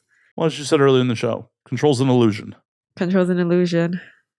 And yeah, that's one of the things that I've said about the pandemic multiple times. Like, I always thought 5-year plans were bullshit because you never know what the fuck's gonna happen. The pandemic really illustrated that, like, oh, hey, guess what? Your 5-year plan went right out the fucking window, didn't it? Yeah. Well, it's like when you deal with people that are conspiracy theorists, and it's just like, bro, that is way beyond my pay grade. That is way out of my control, even if it was real. Why am I going to spend time and energy on this? Mm-hmm. Uh-huh. Oh, Earth's flat. Cool. Like, I think those people are so interesting. It's so interesting. Well, and I heard this, I'm sure, not even from a reputable source, but I heard like a lot of people that attach to conspiracy theories are people that don't feel that they have control in their life, and they're looking for something to latch onto that they can control, a narrative they can control. Mm-hmm, mm-hmm. People do love narratives. They love a good story. I love a good story, honestly. I love a good narrative arc. Yeah. But I also really like paradoxes, like we're like dually in control, and control is also an illusion, stuff like that. You know, like I think there's a lot of truth in paradoxes and in the like tensions between like oftentimes like two coexisting truths. Yeah. I know this is like a segue, and like, can I get more ice? Of course. Thank you. I know you've been staring at your cup for a while. We're back because I got ice. To answer your question, well, I guess I started a podcast. So in 2016, I was working as a private investigator. Mm-hmm. And I was listening to a lot of podcasts during the day, like while doing surveillance. Mm-hmm. I'm like, oh, I know a bunch of people. I know how to do production. I should do one of these. And I ran into my original co-host at an industry party like a week or two later after I came to this decision. Like, hey, you want to start a podcast? And she's like, yeah, sure. I 100% think she thought it was like one of those Hollywood, like, let's do a thing. 72 hours later, the equipment was here. Uh-huh. And we started doing it. Okay. And her and I... Just on a whim. Yeah. Her and I did the show together for about a year. Then I had another co-host for about 6 months in 2017. And I've been doing it solo since October of 17. So. Nice. Yeah. I love this medium. This is the last Wild West medium. Because as you were talking about before, YouTube used to be a great platform. Now it's wildly censored. Mm-hmm. Like this episode, though nothing particularly like graphic has been talked about. There's not the full toilet. Yeah, but it's not like you're like, and I sloshed his shit in between my teeth and right. Well, that just ain't there, but this will probably be demonetized. Yeah. iTunes and more recently Spotify have been very hands off with the medium, with the audio end of it. As long as you're not promoting hate speech, they literally do not care what you do. Okay, I didn't know that. Interesting. I got really into podcasts because I listen to podcasts all the time, and then recently again with like ASMR, trying to do more voice stuff, I've been listening to my voice a lot more. And then I just realized, well, I'm doing digital. It'll be really fun to meet people and just talk about where I'm coming from. And one of the other things I love about this medium is we've been talking for almost 2 hours, right? Has it been 2 hours already? Hour 45-ish. Okay. Wow. We've been talking for almost 2 hours. Guess what? Neither one of us did in this time. What did we do? Look at our phones. Neither one of us pulled out our phones to check social media like during the conversation. This is one of the few moments that you actually get to be and have real interaction with people versus like if we were actually at a bar or actually in some social, no one's got a bat and someone pulls out their phone, checks their Twitter, whatever. Like, but because of the dynamic of a podcast, we are here having an actual fucking conversation. Yeah. For almost 2 hours with no breaks, no. That flew by. That's insane. I didn't even realize. I got comfortable real quick too. I've done this once or twice. I didn't realize that I was going to talk about full toiletry. I was like, I don't know. Like I only did it like once, you know, and I'm like, I don't know. I feel like it alienates a lot of people because it's such an extreme experience. But yeah. I also do a lot of sensual domination. That's my bread and butter. I like using my body to make men do things that pleases me. Just putting it out there. What goes into sensual domination? Tease and denial, worship. I like bondage. On top of that, you know. Who's tying up who in that situation? Are you tying them up or? Oh yes, I'm tying them up. Yes, if it's not clear. just clarifying. Because I'm sure there's a laundry list of people watching the show who are like, I'd love to tie her up. There is. I understand, and I love denying you of that pleasure. You can think about it. Think about it though. You know, there's AI out there. You can put my face on someone who's being tied up and really think about it.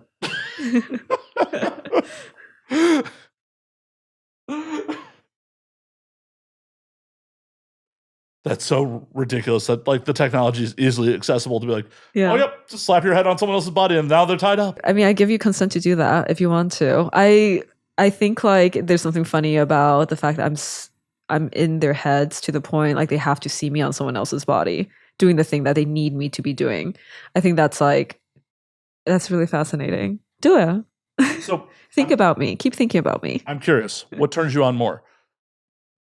A man pleasuring himself to orgasm, or you denying him that orgasm when he's thinking? Ooh, it depends on my mood. Again, Okay. like some days I'm like feeling a little, you know, a little meaner. Then denial's the way to go. And other days I just love like, you know how a man gets like when they're really horny. It's just like, oh, like there's nothing I've been in there there. once or twice in my life. Yeah, I love that because like both of it's like a form of control, but like for a different sort of like set of neurons. And like when they're like just gooning out and there's no thoughts, it's like it's hilarious. Like after they come, I love seeing specifically the post come clarity too of like, oh my god, what did I just do? Like I just like edged for 3 hours, or like she like totally made me come using like a trigger word that I had no idea would trigger me. It's stuff like that. It's very Pavlovian. It is Pavlovian, yeah. The sound for a lot of people is it's a thing. That on one hand, like if you had someone you trusted like that could just, you know, make you nut with a sound, that would be almost awesome. Because like, oh man, I don't have time to, you know, actually get off. Can you just, you know, You're so practical, like about the Japan convenience thing, and now you're like, oh, I can nut faster if I can like. Yeah, because I don't care how long it takes me to come, as long as I'm the only one involved. Like, you know, slowing down how fast I come is important when I'm trying to satisfy a partner. Like, if I'm just trying to get off, I'm just trying to get off. Yeah, you're like snapping by your ears, like, come on, Yeah, like, come on, man, let's do it. I just need to get the poison out. I need to fight my prostate cancer, and like, but you know, when there's a partner involved, I give a fuck if she's getting off, so I can't just pop and go. With the big asterisk there, when drunk man has sex, sometimes there's definitely been people where I effectively masturbated inside them. Oh, okay. I like I've been drunk and it's just like, oh, this is a hookup with someone I don't care. Like it's literally like, oh, okay, I guess this is sure, and I just drunkenly try to get off. It's not like, oh my god, this is what the goal is, and this is something I would do with it, like a actual romantic partner. But sometimes like drunk, just grinding genitals together happens.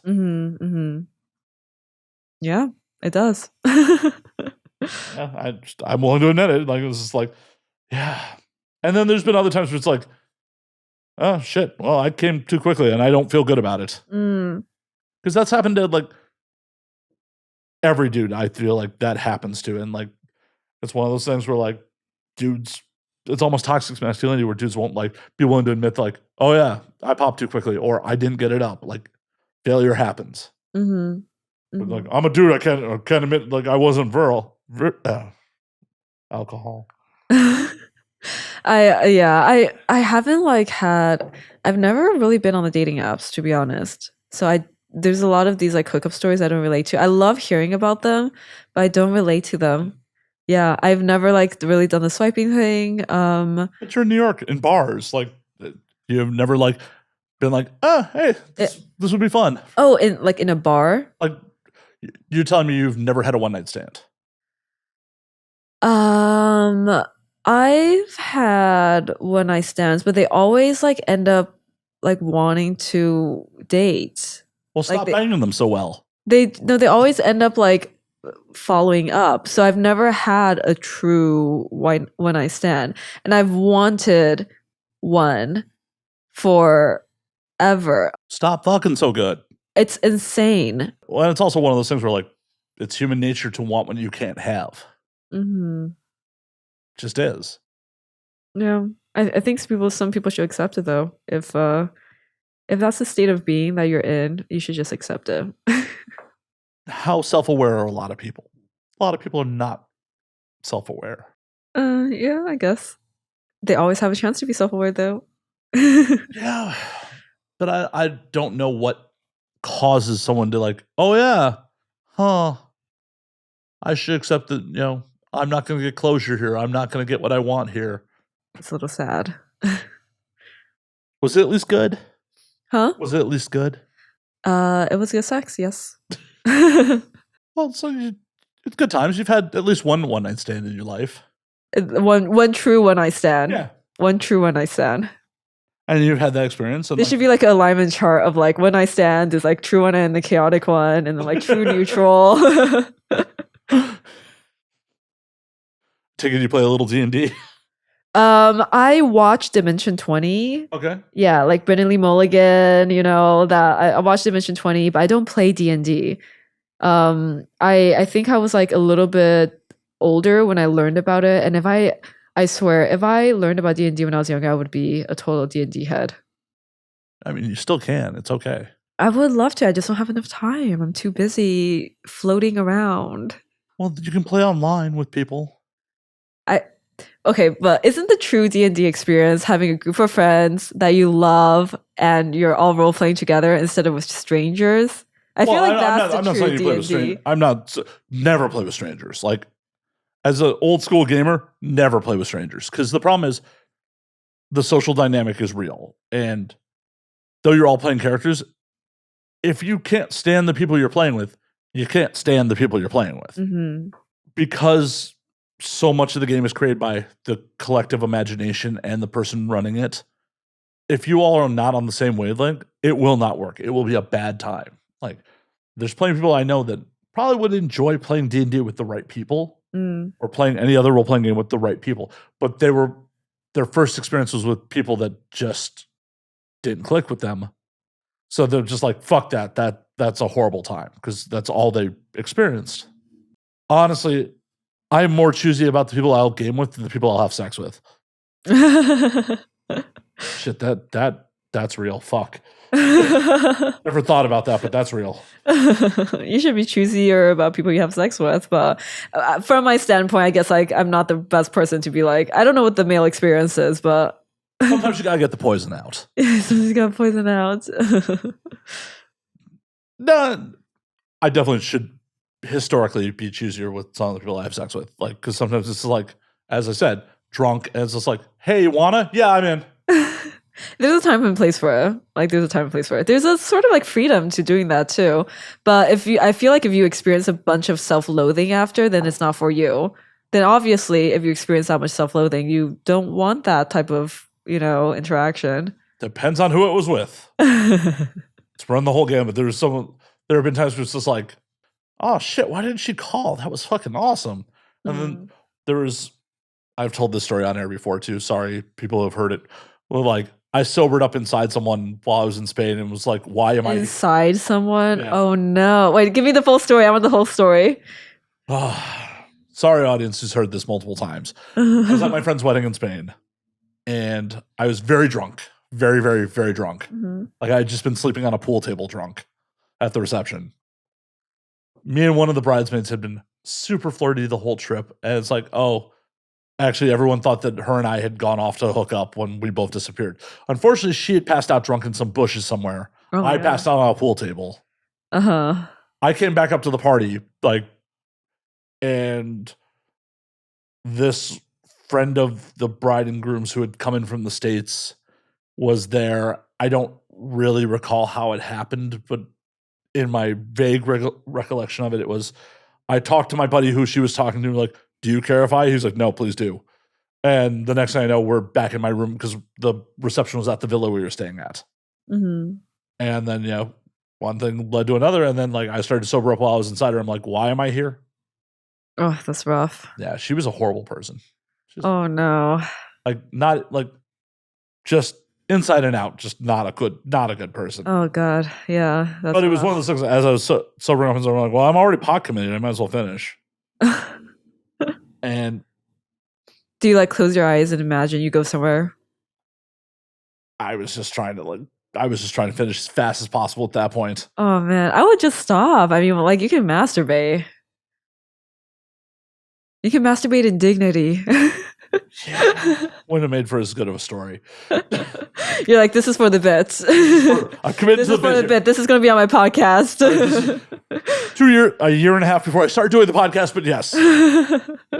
And the worst part about it was after we finished, she's like, oh, I'm going back to the party. I'm like, cool, I'm in my room, I'm going to sleep. She's like, let me get one of your shirts. I'm like, no, do not put on my clothes to go back out to the party. She took one of my fucking shirts anyways. Oh. And it was a Chicago bar shirt, so it's real obvious whose shirt that was. Mm-hmm. And the next morning, she storms into the room, doesn't knock, wakes me up, turns on the lights to get her shit. And then leaves the fucking lights on. It's just you're rude, lady. Mm-hmm. Fucking rude. And then sent the bridesmaid who I'd been flirting with the whole trip in to look for her stuff. I'm like, cool. Well, that's definitely not happening this trip then. Cool. And then on top of it, she was supposed to give someone else a ride back into town. Just start drinking our alcohol, and 30 minutes before they were supposed to leave, so this other person could catch their train, was just like, I'm too drunk to drive. You'll have to figure out your own way to town in. Own way back into town. I'm like, you are a horrible person. ooh. I had sex with a horrible person. Yeah, that's what happens. Oh, I mean, when you're a little tipsy, Oh, I was drunk. I was drunk. Yeah, but I also don't think you should judge yourself too hard for it. No, it happens. You know, it does. You didn't know her. No, though I probably gave her chlamydia. So you did. So I found out when I got back to the States that wait, but you were not protected. It started there. Oh my god. Okay. It broke. Well, there's medication for that. Yeah. No, it's fucking a porno cold. Uh-huh.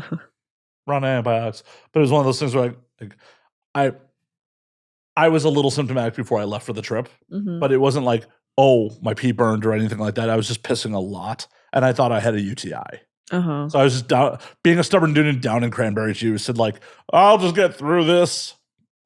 Got back to the States and I was still pissing a lot, and I'm like, I need to go see a doctor. And I gave them my urine sample, and they didn't even wait for the results. Here's antibiotics. Uh-huh. Oh, that's not a good sign. Yeah. Wow. And then came back and they're oh yeah, you had chlamydia. I'm like, cool.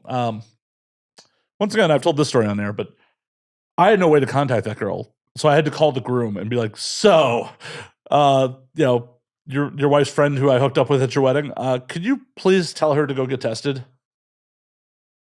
And then she's such a horrible person. The next time he saw her, he went to tell her, and the first thing she said to him unprompted was, I didn't fuck your friend in Spain. And he went, I guess I got nothing to tell you then.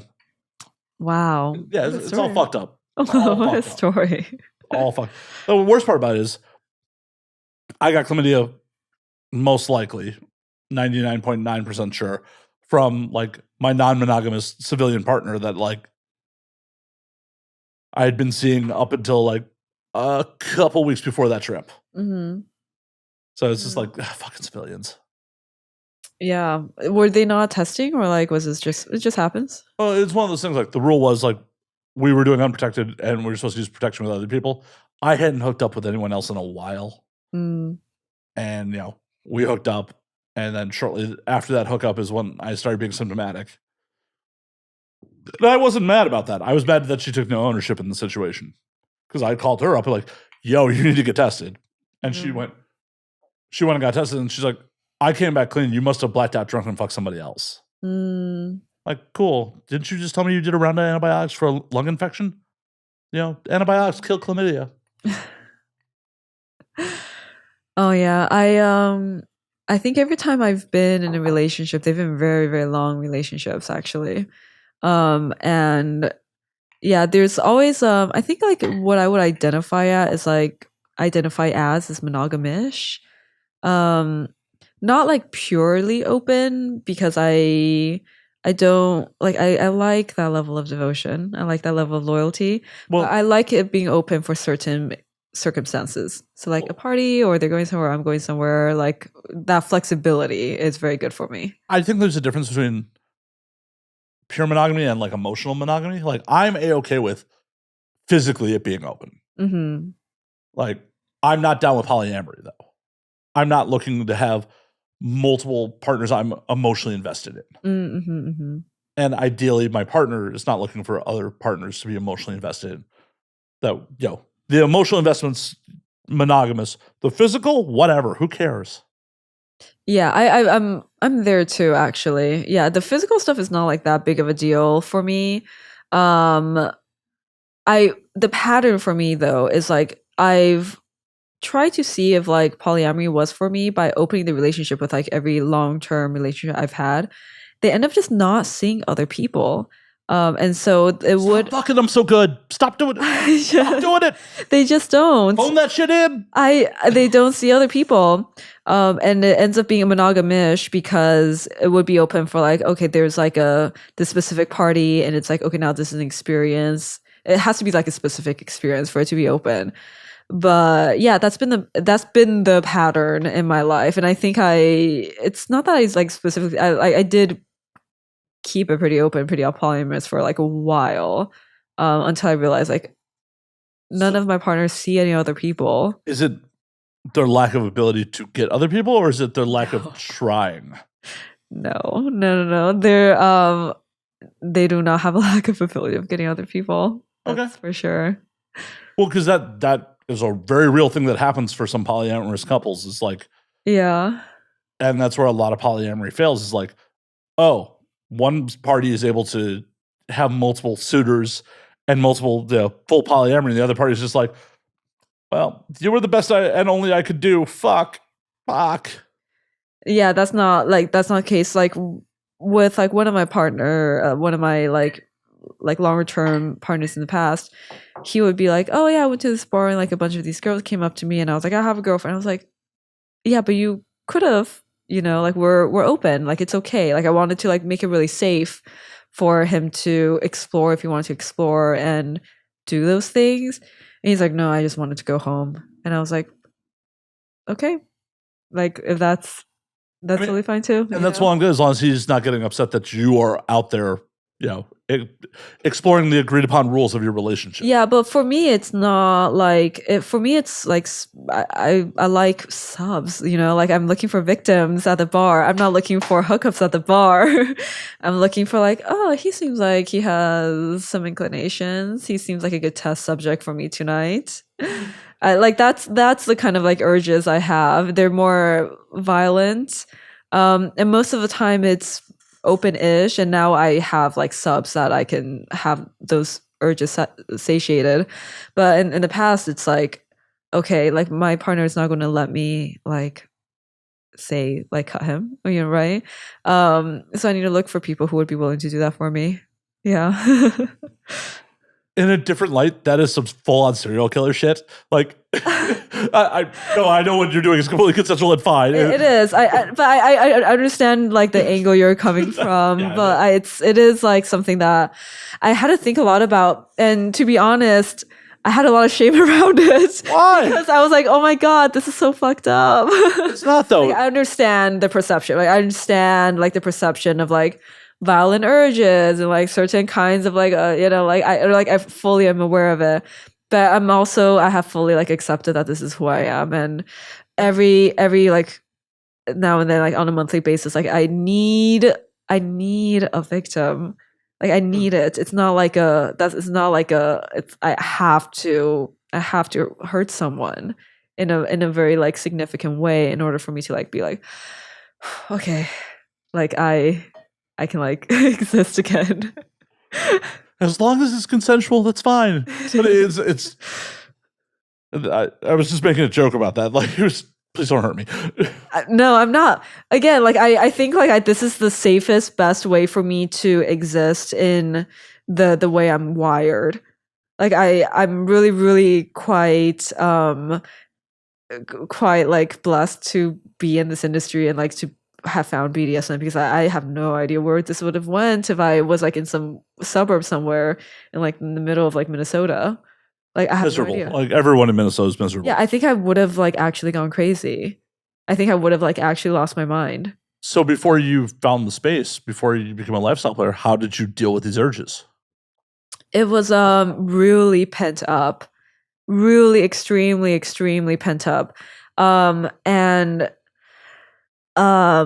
oh man, I can talk about how I dealt with those urges, but like it's not something I want to say on air. So let's not do it then. Let's not do it. Yeah, I can talk about it after, but it's not something I'm no saying on air. Yeah, for sure. Like, please don't admit to crimes on the internet. I have not done anything illegal. Exactly. I've not done anything illegal. Exactly. Well, actually, it's about that time.